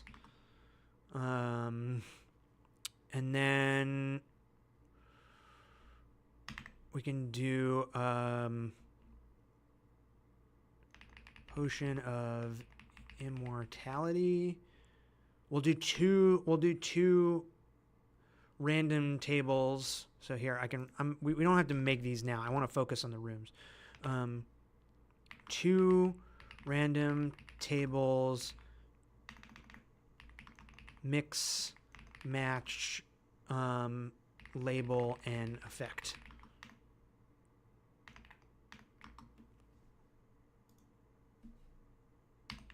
Oops. Oh yeah, I like the somebody said a room that you have to go through a slime room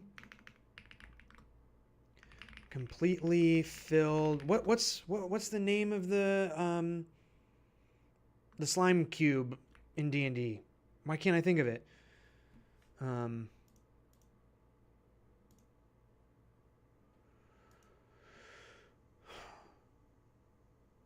Ooze cube. What, dude? Why can't I think of it?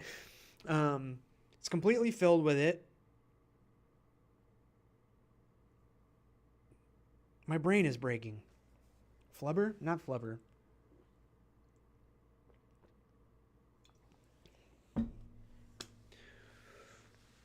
You guys have to help me. Gelatinous cube. That's it. Nobody tell him.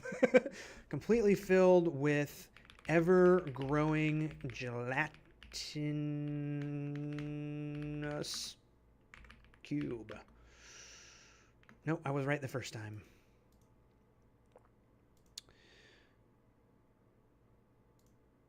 Slime room. Yeah. Okay. That's a good one. Jellied cuboid. That's like that. Okay, so that's 3 creatures. We need more items. Somebody was saying crystal. Like, let's do a crystal cavern.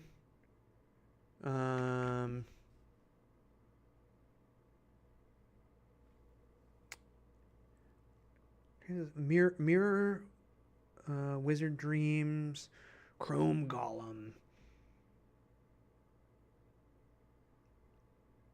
Crystal Cavern. Crystals are actually books filled with forbidden knowledge. Uh-oh. My computer's slowing down again. And then we'll do random table of chaotic spells.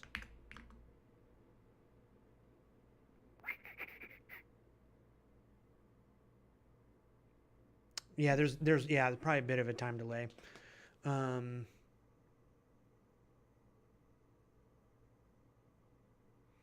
like the idea of a giant snake protects. What would a giant snake protect? Um,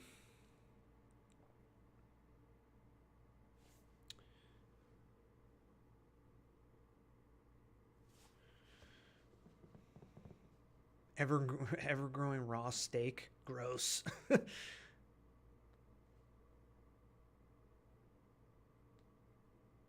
Yeah, an acidic haze. I like. I like that. Like acidic haze traps something.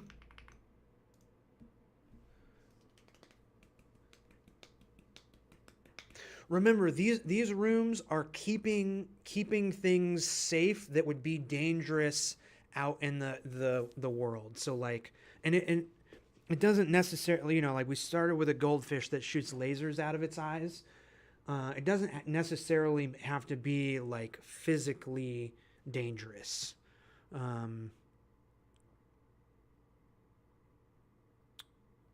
Hello from Texas. Um, yeah, I want to stay away from eggs because the time dragon egg is the main thing. Um, a wishbone that actually works. Ooh. Um, yeah, sure. A wishbone that actually works. A night saber.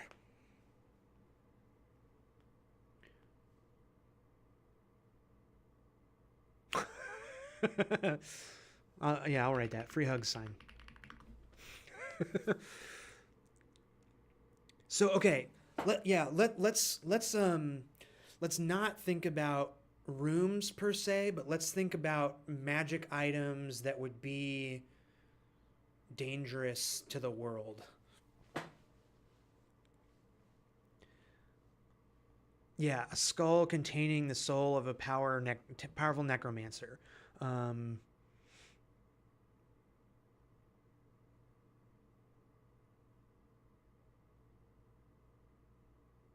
oh, that's what I'm talking about, Malachi. Yeah, actually works. Um, Wishbone that grants a. I'm just gonna say strange combined wish from both people who snap the bone. Horrible sentence. um, combined wish from. I don't know why I wrote power. Giant snake protects a wishbone that grants a strange combined wish from people. Yeah, okay. That's good enough for now. We got to keep it moving. The mountain gun.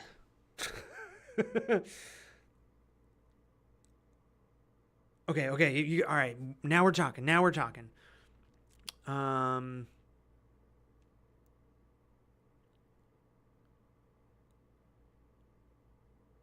Skull of the powerful.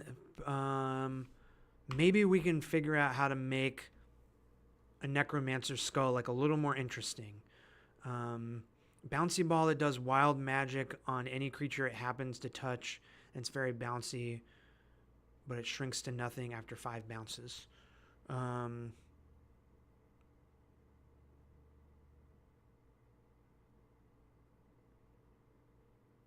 guess I want to be a little more specific. An ocean of acid and a bottle of hot sauce. Don't open or it'll flood the world. That's what I'm talking about. That can be one of the potions. Potion of immortality. We're gonna say not really. And then we'll say hot. Oh, I was thinking sauce. I was like, why did I write hot like that? Hot sauce, and then ocean of acid. Yes. Okay. Blue gem created as an air conditioner, but if left unchecked, turns area into frozen wasteland. Yep. Blue gem created as air conditioner by... I always get this wrong. Is desert? Yeah, desert is one S. By Desert Witch. If left unchecked, will freeze the world.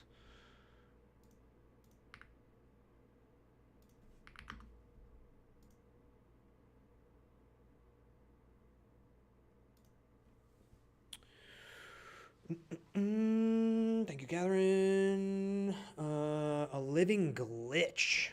Ooh. That just sounds cool. Living glitch.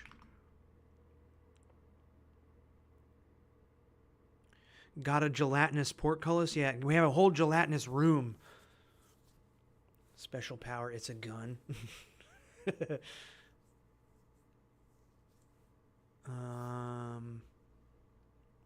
portal that got stuck inside the opposite end, making it into a dangerous travel through, but it's too stuck to ever close it. Okay. Well, I'm thinking we can do... Somebody mentioned like mirror, like a mirror room.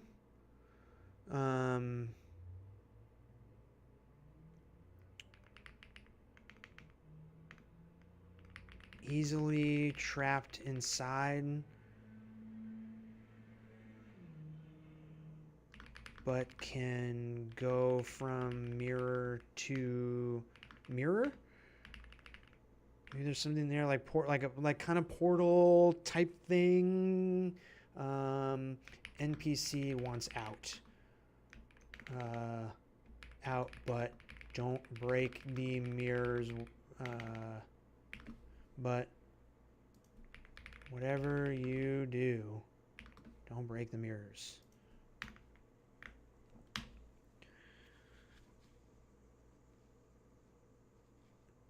Piano that plays turns everyone into hot dogs. Yeah, that's I think we're kind of doing that with the Howling Wolves. In more ways than one. Oh, okay, yeah. Skull of a terrible necromancer.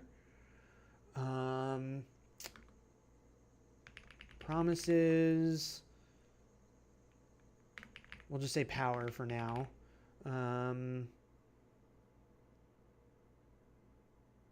How would people restore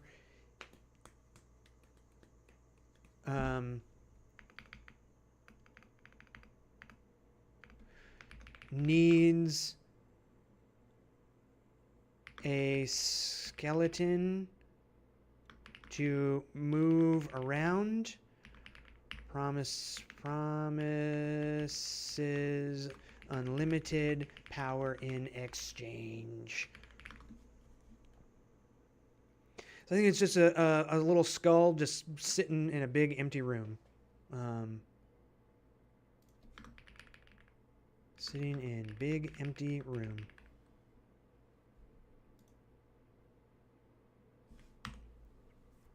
Okay. Magic horn that looks broken, turns everyone deaf. Magic horn could be cool. Tuning fork that resonates with everything around it to shatter.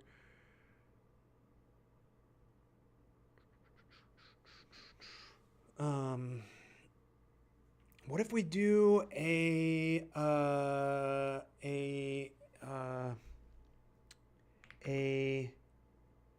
horn that turns off magic while being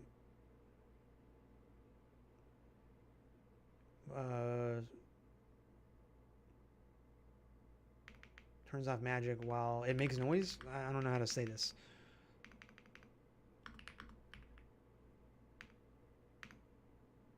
Is sounding? I don't know. We're not worried about good sentences. We're just coming up with ideas.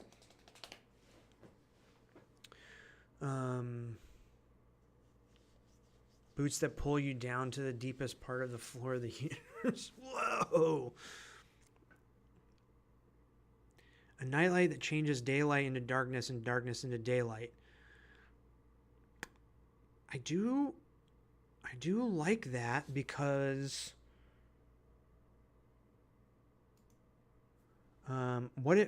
instead of don't hit the lever that turns out the sun, we'll say don't blow out the magic candle that keeps the moon away.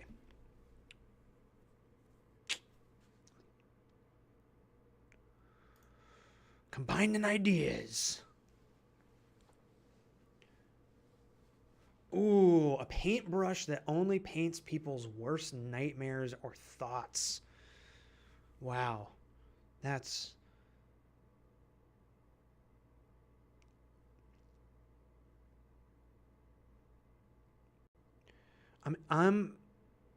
Oh man, it's going slow.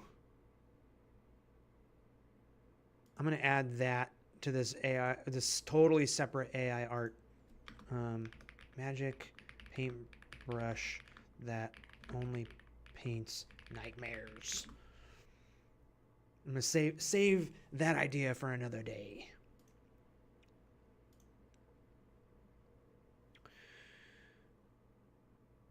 I hope I'm not missing stuff here. Item: a lost issue of Flick's Silver Pen that teaches you how to create a world-ending magic items. Nice. Figurine of a cat wearing sunglasses. If the sunglasses are removed, the evil deeds of anyone in the room appear written on their skin. Oh. I feel like that item would be better out in the world than it would be locked away.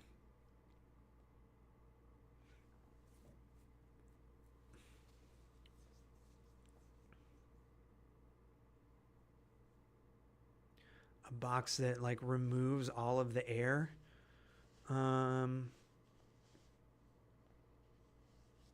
feel like we kind of have that with the freeze gem. A wand that turns inedible objects into edible cake. So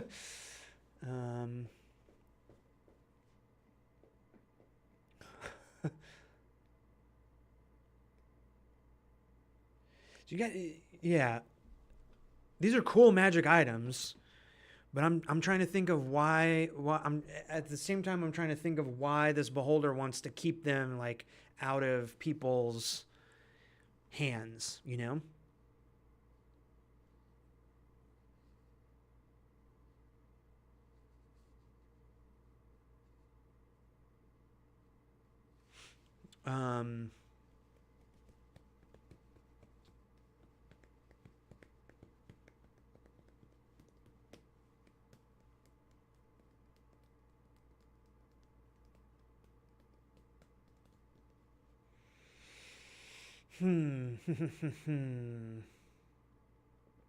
I like this some spin on wishing well, like if there's like a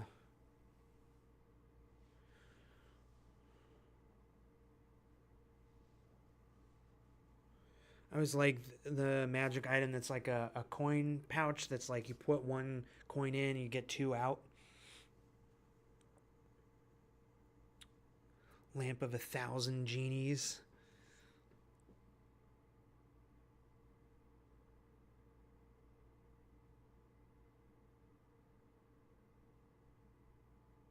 Fountain pen that forces things to write to be true about the object person. Oh, interesting.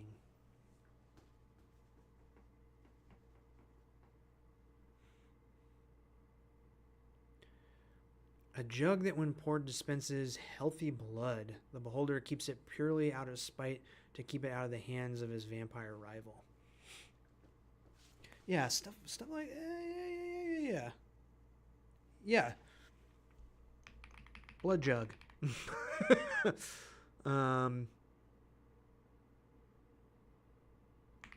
Always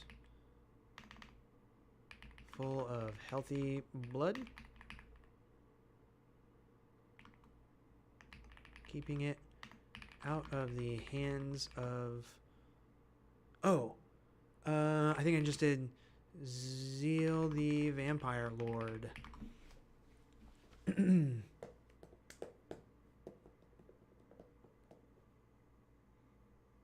That would be FSG 33. Yeah, 33.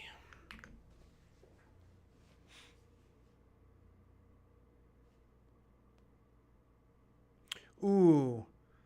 I don't know if it should be a dice, but something that causes natural disasters. Yeah.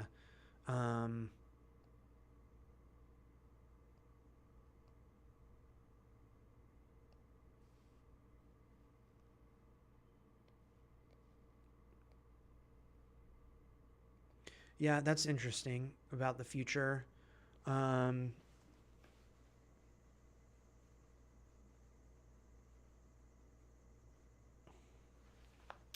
What if...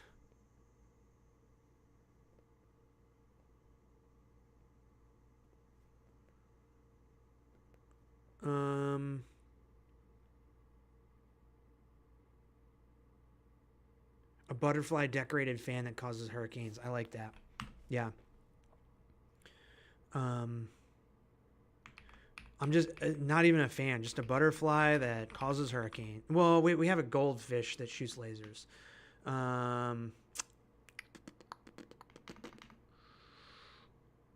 And that also kind of gets at the time stuff.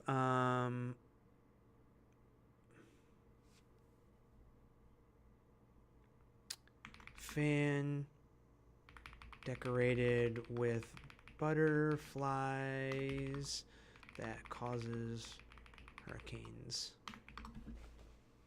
Hurricanes.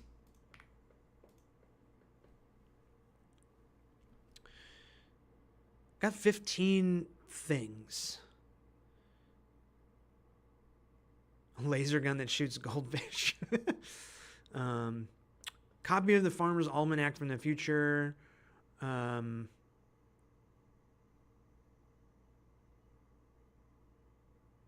Yeah, we need to make that joke. Wait, it was a sports almanac, right? Sports almanac from the future.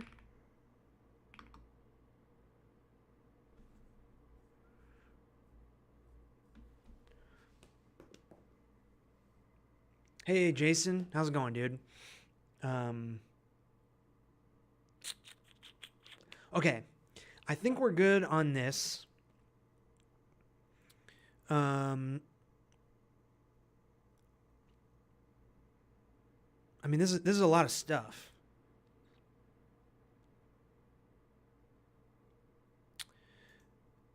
Let's think we have... Oh, yeah. Okay.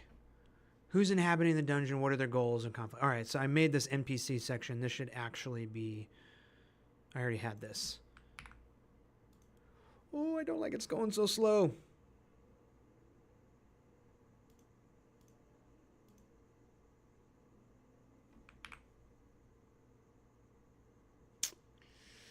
Come on, computer.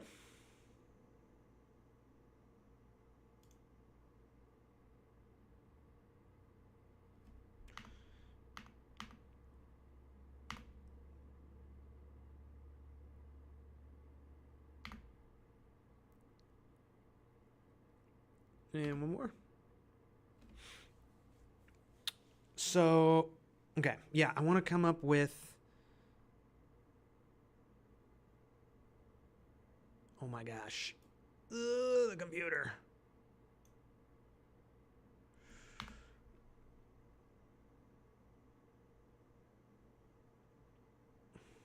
Google Chrome, man. Google Chrome.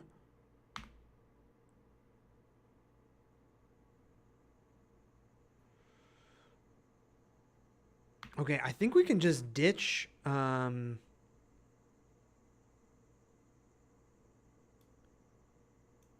on, I gotta fix this. Gotta fix it.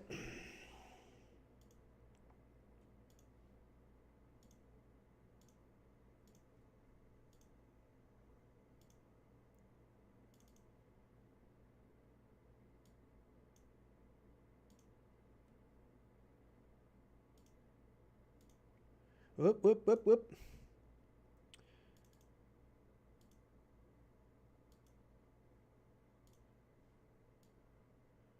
Why? Not YouTube Studio. There. Okay.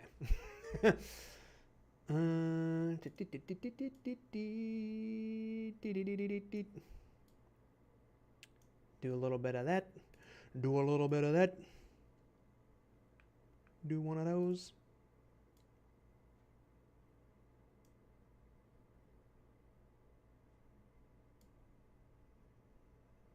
Do one of those. Okay. We're back.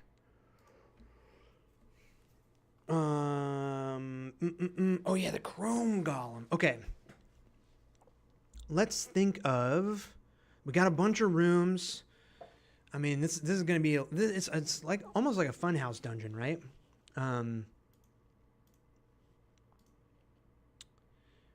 boo boo boo. Let's think of some NPCs that are going around this dungeon. So the Time Dragon. Let's see. We're also gonna do one last room. Is Time Dragon Prison. I'm just gonna put multiple. So I think maybe. I'm gonna have to think about how the map is gonna work.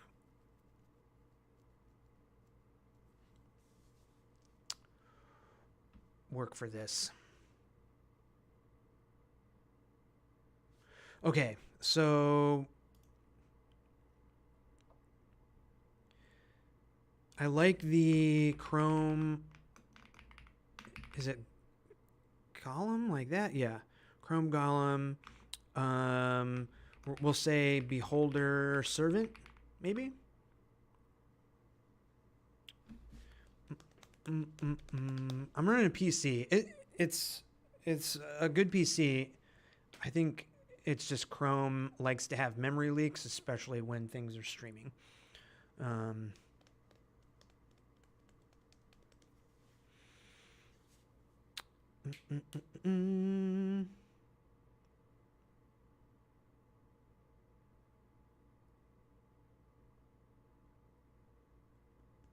Yeah, quick recap. So there is the players are breaking into this trans-dimensional vault that is run by a beholder who is scooping up magic items to like keep them safe. Basically, the beholder can see the future. He sees outcomes of like letting these magic items be free in the world, so he's keeping them safe. One item that he can't see the future for is a dragon egg.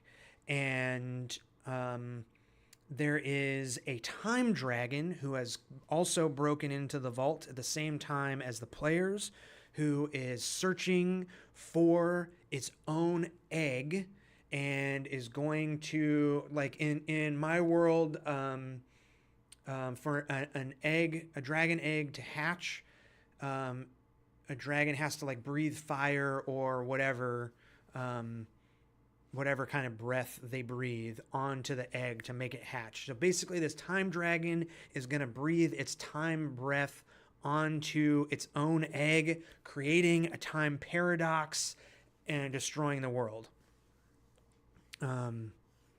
Brad Kerr demands having a little weirdo in the adventure at the cost of a good review. Yes. I follow Brad Kerr's review. In fact, I usually like to have multiple little weirdos. Yeah, so there's definitely there's plenty of space for some weird some weird yeah. Um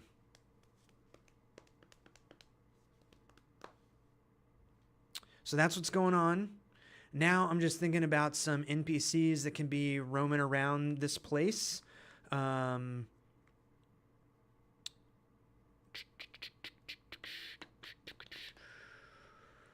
I like the idea of a rival beholder that's jealous of the collection, trying to steal stuff for itself. We got the time dragon roaming around. We got a statue turned into a human. That sounds fun.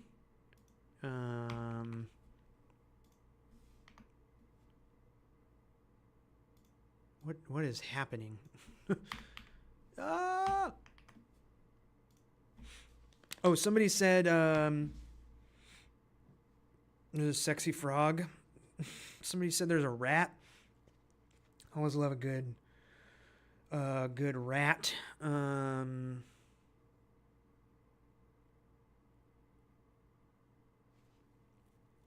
Yeah, a time dragon's breath would definitely like slow time down or speed it up. Like it could breathe on you and just like make you die of old age. That's gnarly. That is gnarly.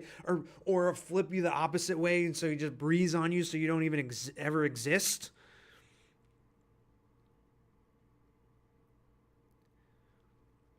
Thanks, Michael. Appreciate you. Everybody go follow Night Noon Games here in the chat. I did a similar thing with Michael at Origins, and that's what's kind of inspired this this little experiment for this month's Patreon zine that we're writing right now.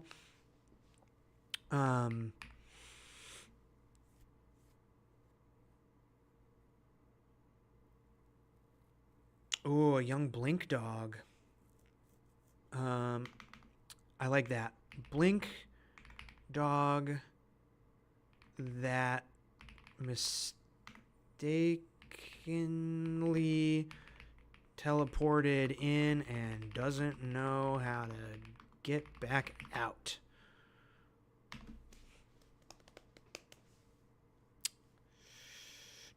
Ooh, cursed dolls. No, thank you.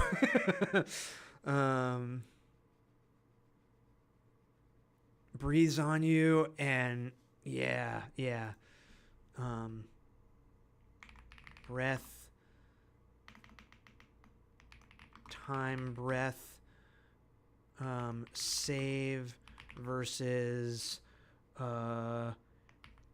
D20 aging.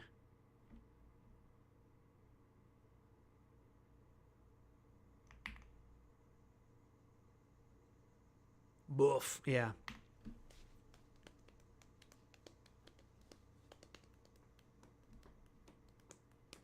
I like the I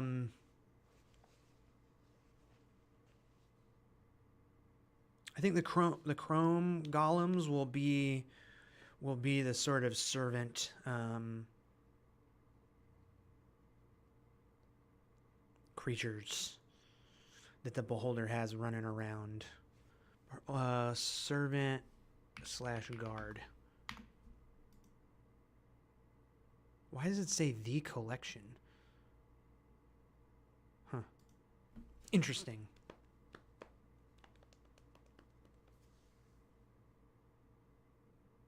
Oh, the time dragon is nearing the end of its life and has to hatch its own egg to start the cycle over again.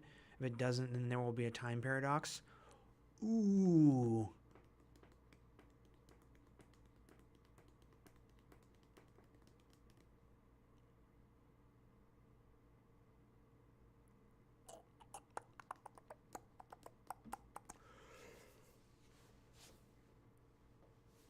I like that.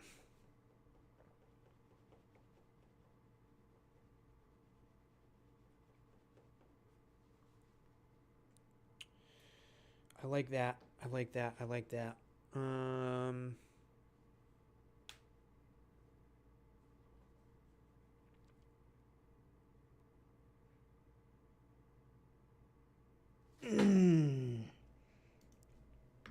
made from melted down magic items. And then we will say they are anti-magic. That's sick.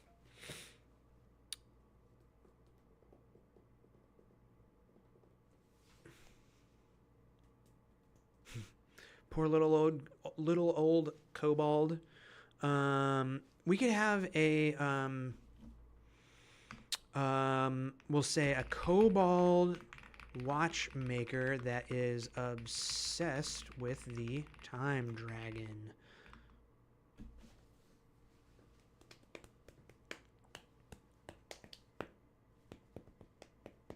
Beholder thinks it's protecting reality by stopping the time dragon, but in reality, he's threatening reality by stopping the cycle.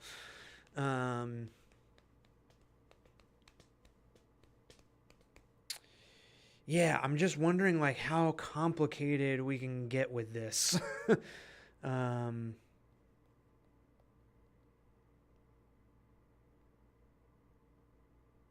Yeah, exactly, David. Exactly. The problem is how to get the info to the PCs that the beholder is mistaken and that you actually need to get the time dragon together with its egg, right? Yes, one-dimensional creature. Yes, yes, yes, yes. So in Dragontown,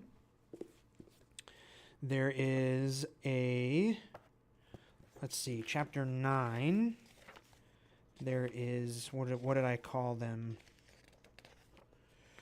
There is a wonder. Let's see if you can. It might be too. Yeah, the light's too bright. It's kind of right here. It's based on the Invisible Things by Andy J. Pizza. Great podcast called Creative Pep Talk, and Andy draws. Actually, I have a poster over here on my wall. Invisible Things. So like he personifies things like an echo and gloom and chaos and a wish and a whisper. Very cool little series. And so I like kind of snuck that into Dragontown. So Wonder is a wandering layer, a two-dimensional being from another plane of existence.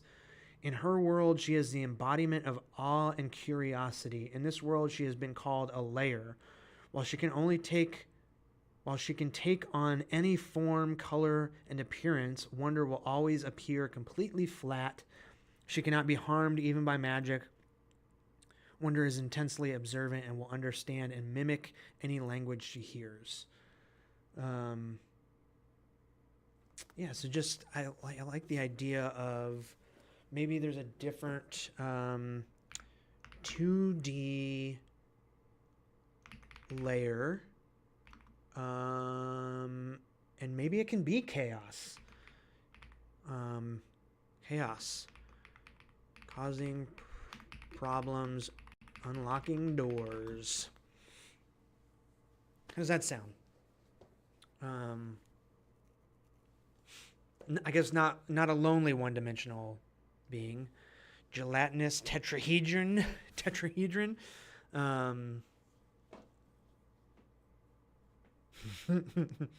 Jerry. Maybe if it does breathe on the egg, if something else has been done, it's okay. So I was kind of thinking that the dragon, this might be good to figure out. The dragon has something is going on with the dragon that is making it crazy and causing, like, it's like intentionally trying to cause these time paradoxes. And like maybe people like used to know that the time dragon like is the protector of the timeline of is a protector of time. And so like maybe even the beholder would be confused as to why the dragon is doing this, and there needs to be like something that's going on that's making it like snap.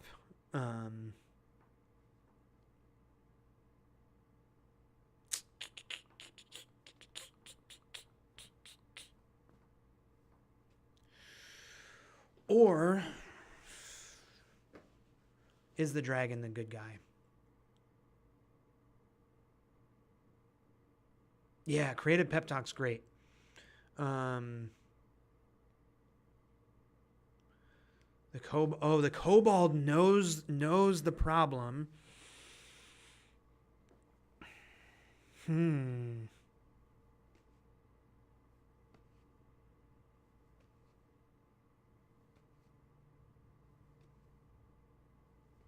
The time dragon is the power source of the vault's transdimensional properties and doesn't know it. I feel like this is the beholder's vault, though. So like it should have that figured out, right? And then the time dragon is the one like causing problems.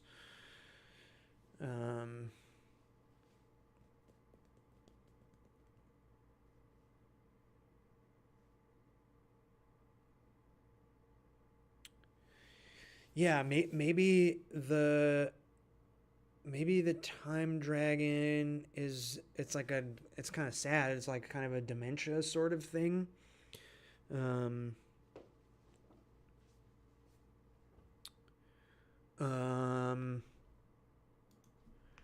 Knows about the dragon's dementia, doesn't know what will happen when it breathes on the egg.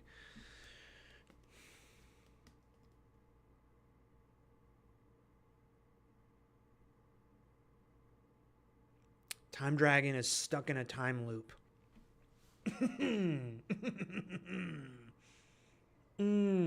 Okay. Yeah. So ever since the beholder acquired the egg and brought it into this, brought it into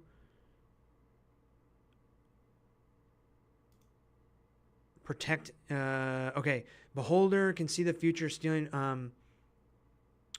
Where did I write it?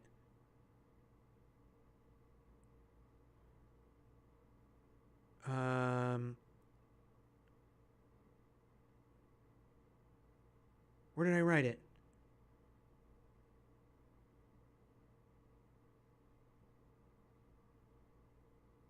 Oh yeah, the beholder. Okay, all right. Let's rewrite this part. Can see the future and is stealing away. We'll say dangerous magic items to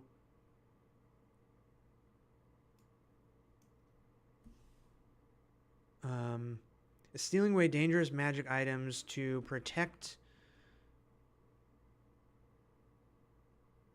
to protect from catastrophic futures.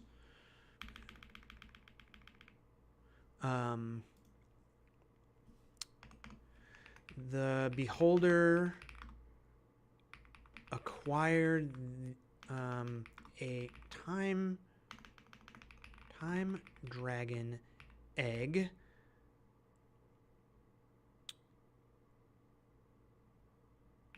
We'll say doesn't intrigued by the object because he cannot see its future. I keep doing the apostrophe. Oh yeah. All right. And then we'll say once the egg entered the transdimensional space, it caused the time dragon to get stuck in a never-ending loop.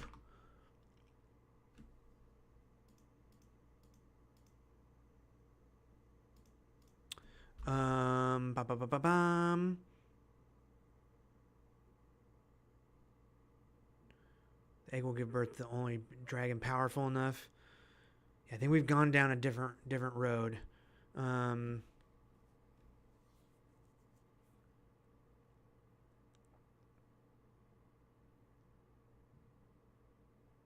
Seems like a lot of stuff to fit into a 20-page scene. Yeah. The egg is actually the beholder's offspring, but it takes thousands of years to hatch. So he's tricking the time dragon into hatching it early. Well, that's interesting.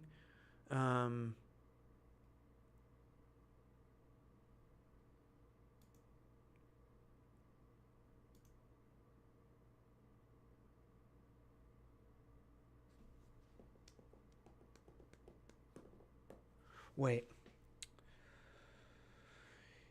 If the time dragon's stuck in a loop, then he just wants to get the egg out of the vault, not breathe on it to make it hatch. So I think that actually doesn't work.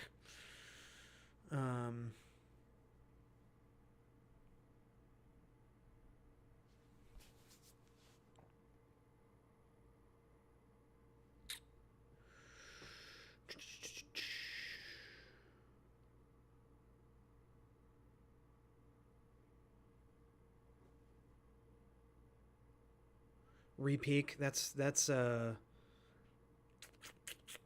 funny. I like that. Opposite of keeper. Yeah.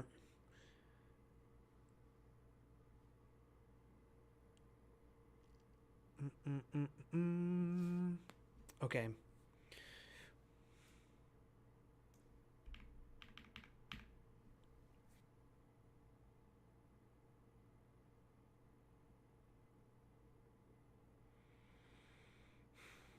Yeah, I think there needs to be a reason that the time dragon wants to hatch its egg.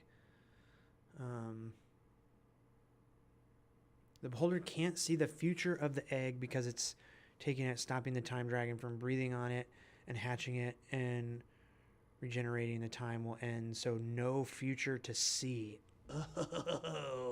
Oh, right. So if the time dragon doesn't breathe on the egg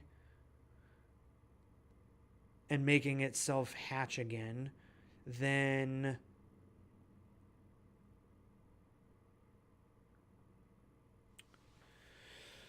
like all the future will stop.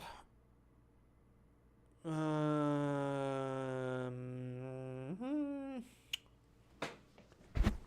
sorry, bumped the mic. That does make sense.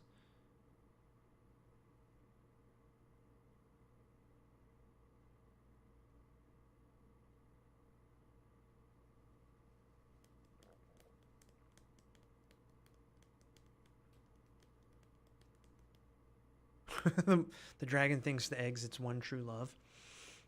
And it's actually itself.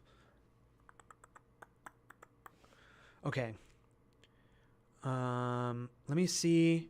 We have a bunch of room ideas. I'm going to have to do some thinking about how these are going to like connect and how this whole weird space is going to work. Have a bunch of cool NPC, like more than enough cool NPCs. I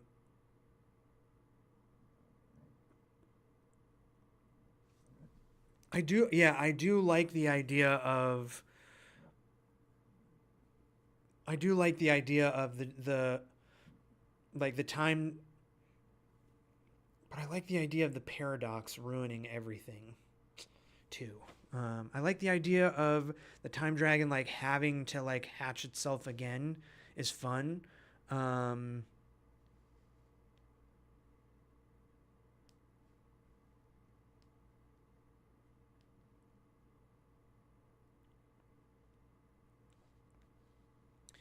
I mean, maybe it's not a world-ending thing. Maybe the dragon is just doing that and is rampaging through this vault and like opening up, tearing open all of these vault rooms, and all of the stuff is coming out and causing chaos inside the vault. And so it's not necessarily about the world ending. It's just that's what's causing the chaos inside the vault. And so there's, yeah,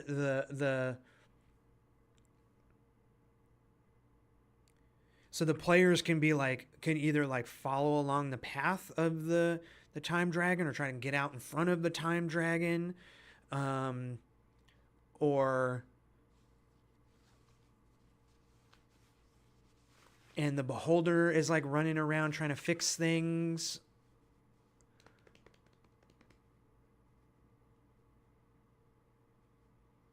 Yeah, yeah.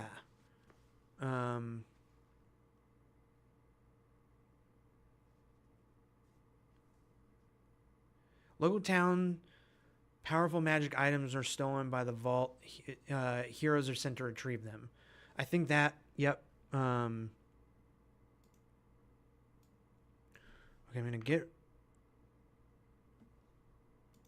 heist. Sneak something in to steal something out. Somebody trapped in a magic lamp.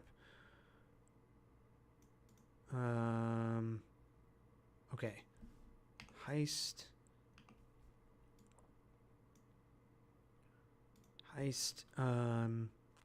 To steal something from the vault. And then we're going to do... Sorry, I got distracted. Local town had something stolen. Hire adventurers to retrieve it.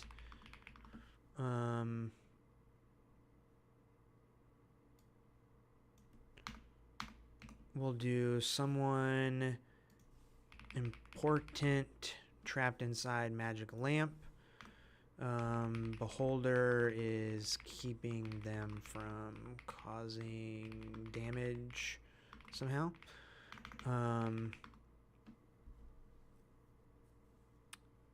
Okay, we can definitely add more adventure hooks.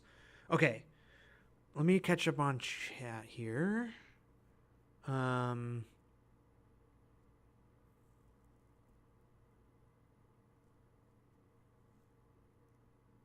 What if the vault is the egg? That's too deep. It's too deep.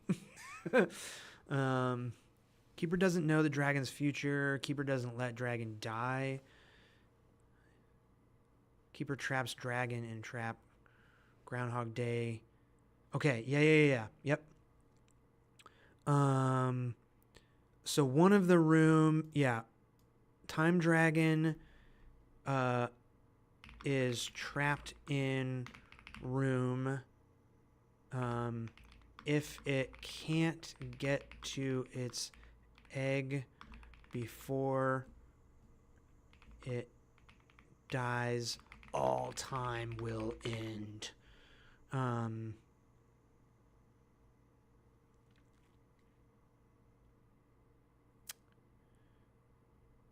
Okay, so the beholder can't see the future, stealing away dangerous magic items to protect.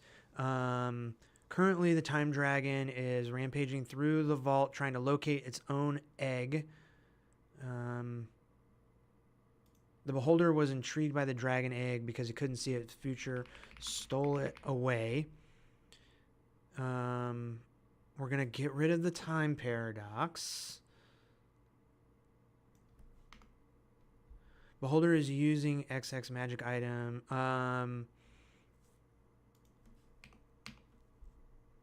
To trap the time dragon and make the vault as confusing as...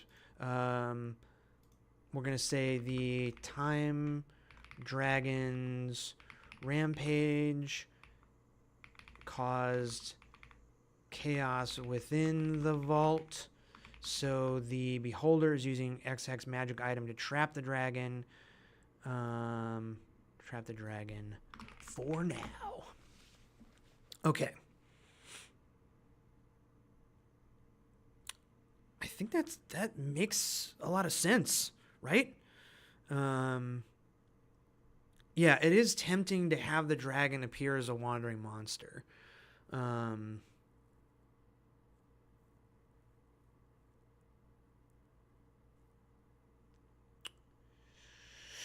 Yeah.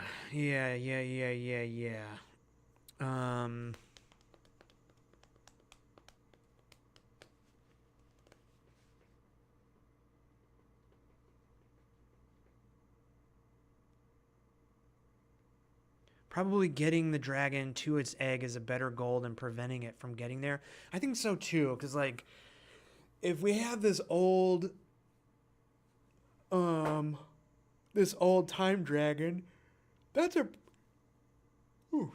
that's a pretty like formidable foe for a group to have to contend with.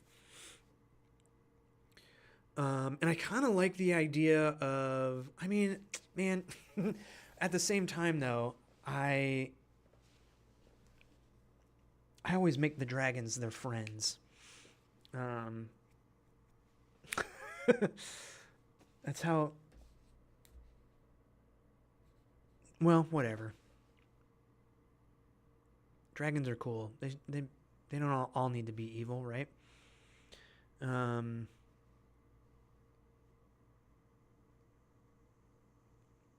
Yeah, there's a mothership module about time, like a time loop. I can't remember what it's called. Bodhi H did the I'm not going to search for it on the stream, but Bodhi H did the artwork for it. If you look up Bodhi, BODIEH, you can probably find it through them, but there's a good time loop mothership dungeon that would be cool. And like having the time dragon wandering around, I'm going to put a note, or time dragon is wandering around slowly because it's super old.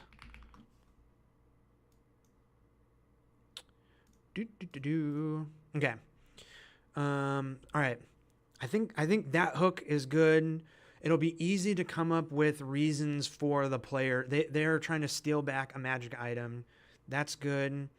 We got tons of rooms. We got a bunch of NPCs that can make for interesting randomness.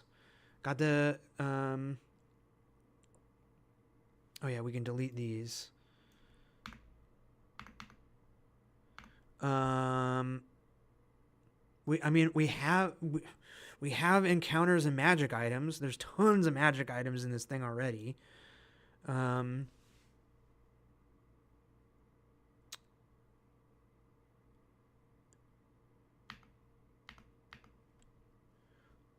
think the Beholder is the bad guy. I think the Beholder. Decagon, that sounds right. Yes. Yep. Decagon is the mothership module. It's very good. It's a one shot, like kind of get hired to go into this science station and there's a time loop. Cross Stitch is a good Morkborg adventure featuring a time loop. Oh, I'll have to check that out. I'm gonna write that down. Cross Stitch Morkborg. Name the dungeon. Could leave the dragon's intentions. Yeah.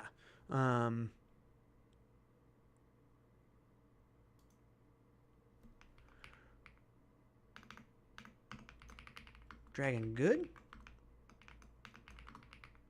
Or dragon bad?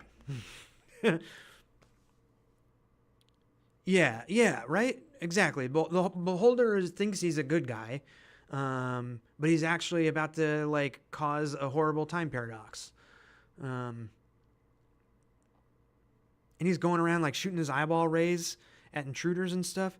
I think, let's see, there should be a 2D layer, chaos, blink dog, statue, turned human, rival. Oh yeah, the rival Beholder. So that's like that's the other person who's in there trying to steal stuff. Okay, adventure hook, we're good. What's going on in each room? We kind of like bake that into a lot of the rooms. So I think it's going to be up to me to figure out how these rooms connect. So the last thing to do is to name the dungeon. What is this adventure going to be called? Flick Silverpin's Guide to...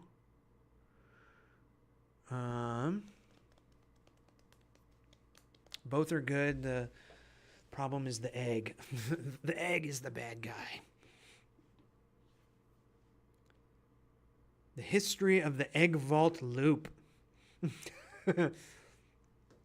Right, so guide to... Usually I do it about the place. But like there's exceptions to that. So the Great Goblin Flight. So, you know, the place would be the, you know, it could be Flick Silverpin's Guide to the Bolide Quarry. But I did the Great Goblin Flight. So it could be Dragons of Future Past. Yeah. That's pretty good. The Egg Loop.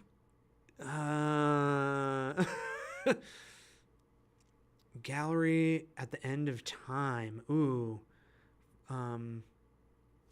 Flick Silverman's Guide to the Vault at the End of Time.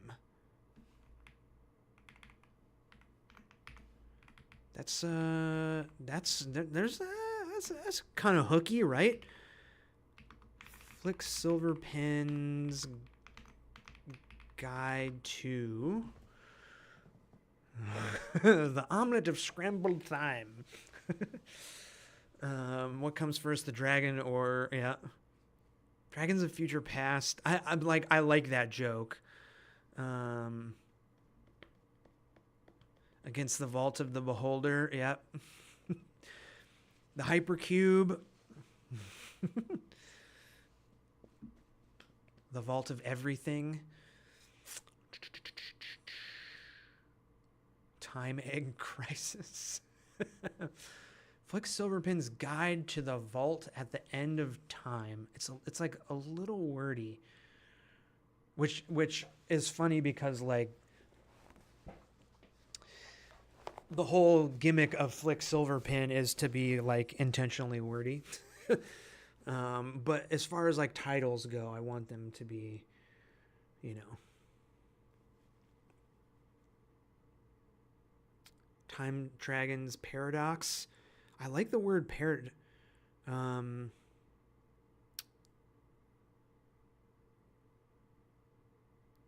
Guide to the Paradox Vault.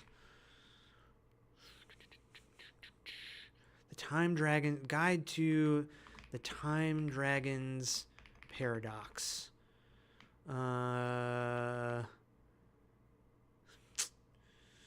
don't want to give away the Time Dragon in the title. I think that's why I'm the Vault of Time. Guide to the Vault. Yesterday's Tomorrow Vault Heist.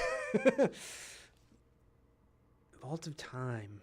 Naming stuff is always the hardest, and I'm super picky. Guide to the Beholder's Paradox. Yeah.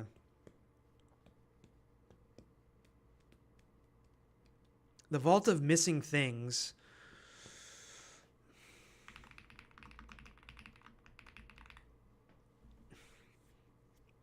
I do like that. Flick Silverpin's Guide to the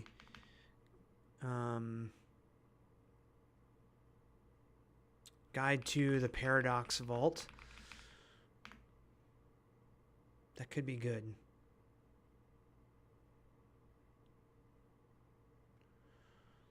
Vault of the Heir of Time. Yeah, it's like there's a little too many ofs in these.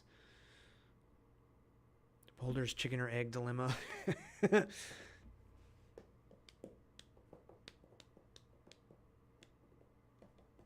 Yeah, totally. The Beholder is definitely a like, hey, you're like the adventurers, the players come in and the Beholder is like, hey, you're an intruder, get out of my vault kind of thing. But then also like, oh, you know, they can, you know, oh, you need help with this time dragon, we'll help you with this time dragon if you you let us take whatever we're here for. So I think with the adventure hook, I think I'm gonna make a little note: be specific and give a reason why the beholder is keeping the item. So like when the players, you know, say, hey, we want this item, the beholder can say like, oh, you shouldn't want this item because of this.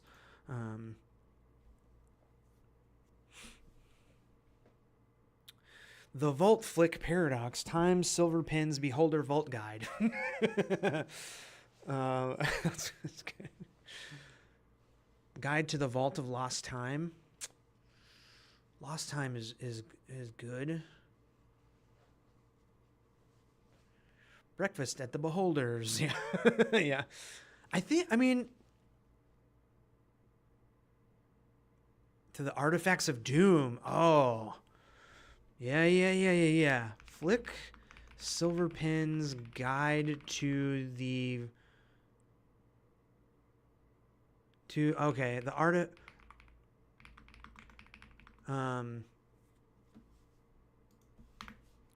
Artifacts of Doom. I do like that, but I wanted to do a Flick Silverpin guide about like artifacts and relics. I need to think of a good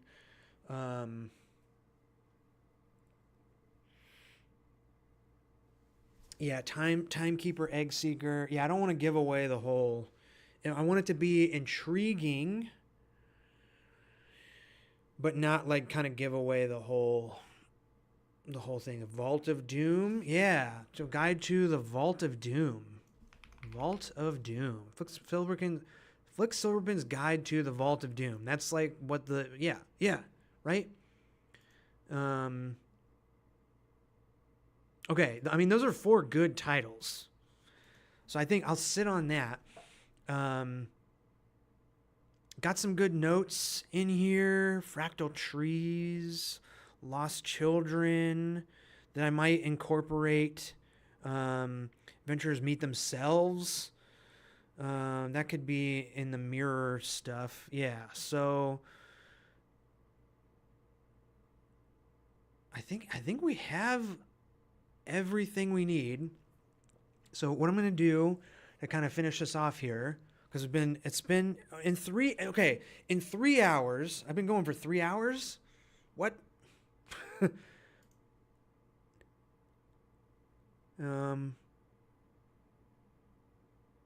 don't see on here.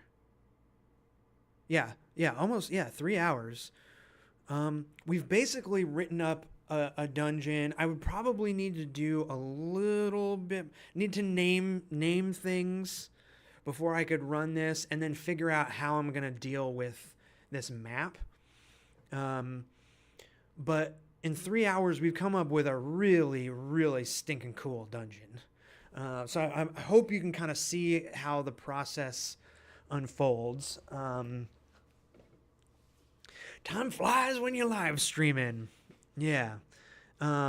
So we have a trans-dimensional vault that a beholder is stealing away dangerous magic items because he can see their future and like the things that these magic items are used for to cause catastrophes around the world.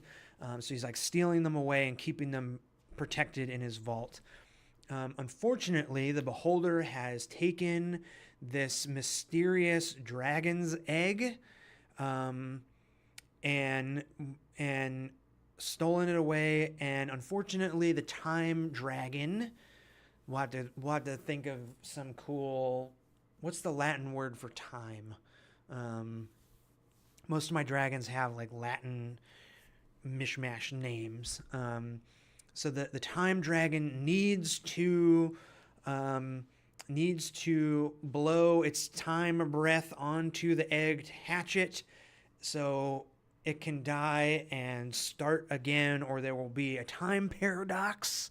So the time dragon is rampaging, causing chaos inside this vault, unleashing a bunch of these dangerous magic items at the same time that the players are trying to retrieve something valuable to them. And then there's all these vault rooms with a bunch of crazy stuff happening inside. There are a bunch of NPCs that are there because of the beholder, because of the magic items, because of the time dragon, because of randomness. Chronos, yeah. It'll be some kind of chrono. Wait a second. Wait a minute. You guys, hold on. I already have a time dragon. Tempuriat. An evolved reflective scaled dragon appears in a flash of bright white light. Tempuriat comes from the future or maybe the past. He can time travel. It's the time dragon. It's too close to the light. It's not gonna. Oh, there it goes.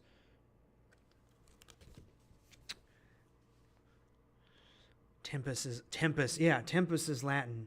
And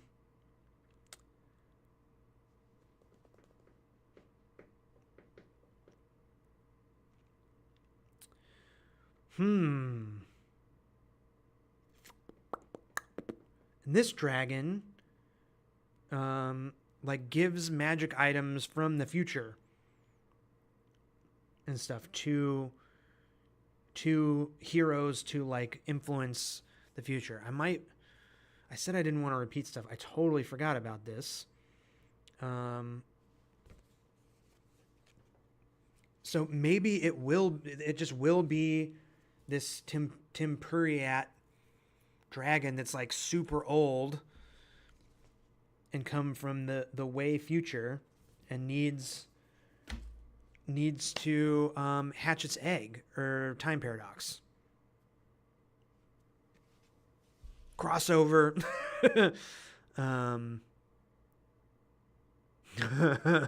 Yeah, if you're joining the stream 3 hours in,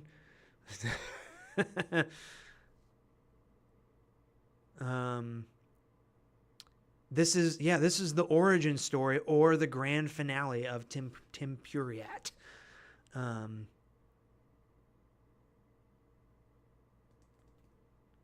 Hands you a gun. Yeah, I think so the items that Tempuriat can give is a laser sword, reflecting armor, a book filled with new spells, plasma launcher, vial of cure-all, or a teleporter. Didn't want to repeat stuff, but it's a time loop. Yeah. So I think this is a pretty cool dungeon. I'll write up a few adventure hooks. We got a name. We got all kinds of NPCs. We got all kinds of items to find, rooms to explore. Now it's just a matter of naming things and figuring out how this dungeon is laid out. I got to decide whether the time dragon is still roaming around or whether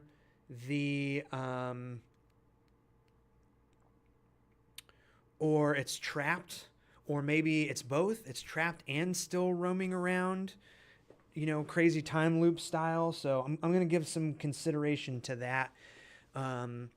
Basically, the next steps are all those things, and then writing this up in a way that other GMs can use it. Drawing the map. I think the map will either be. Oh man, we're kind of getting there. I should make the map next week's video.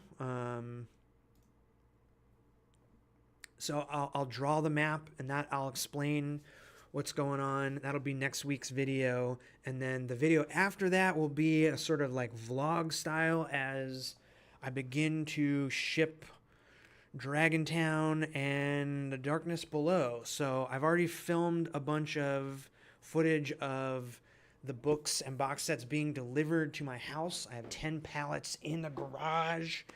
And this week, as I start shipping,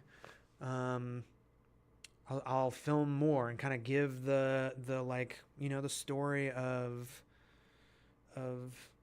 all of that. The map is the shape of an infinite loop. That sounds rad. Might do that. Might do MC Escher kind of style.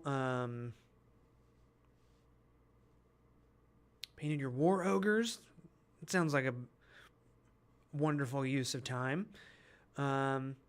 Yeah, so hey, I came into this stream not knowing at all what we would be creating, and I'm pleasantly surprised with what we came up with. Whether it's the vault at the end of time, the vault of missing things, the paradox vault, or the vault of doom, I think we made something pretty cool together in this stream. Like, this was fun. Yeah, bet your wife loves the dining room table being turned into a warehouse.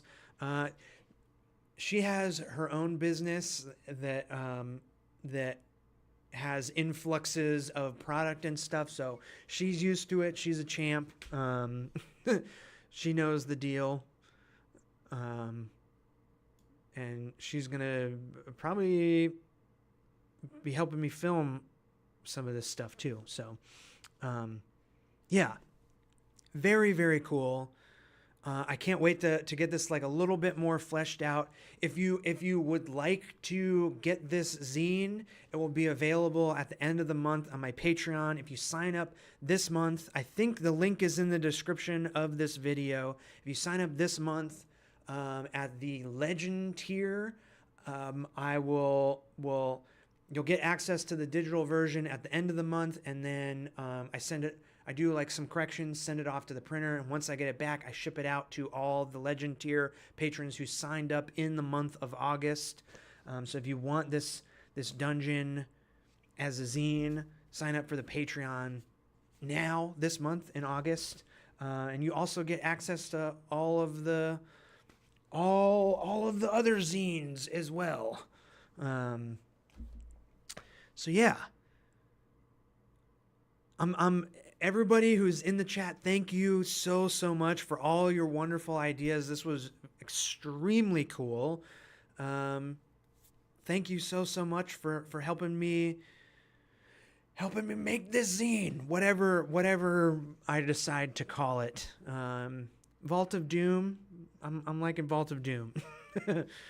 All right. Yes. Thank you all so much. This was super cool. All right. And we'll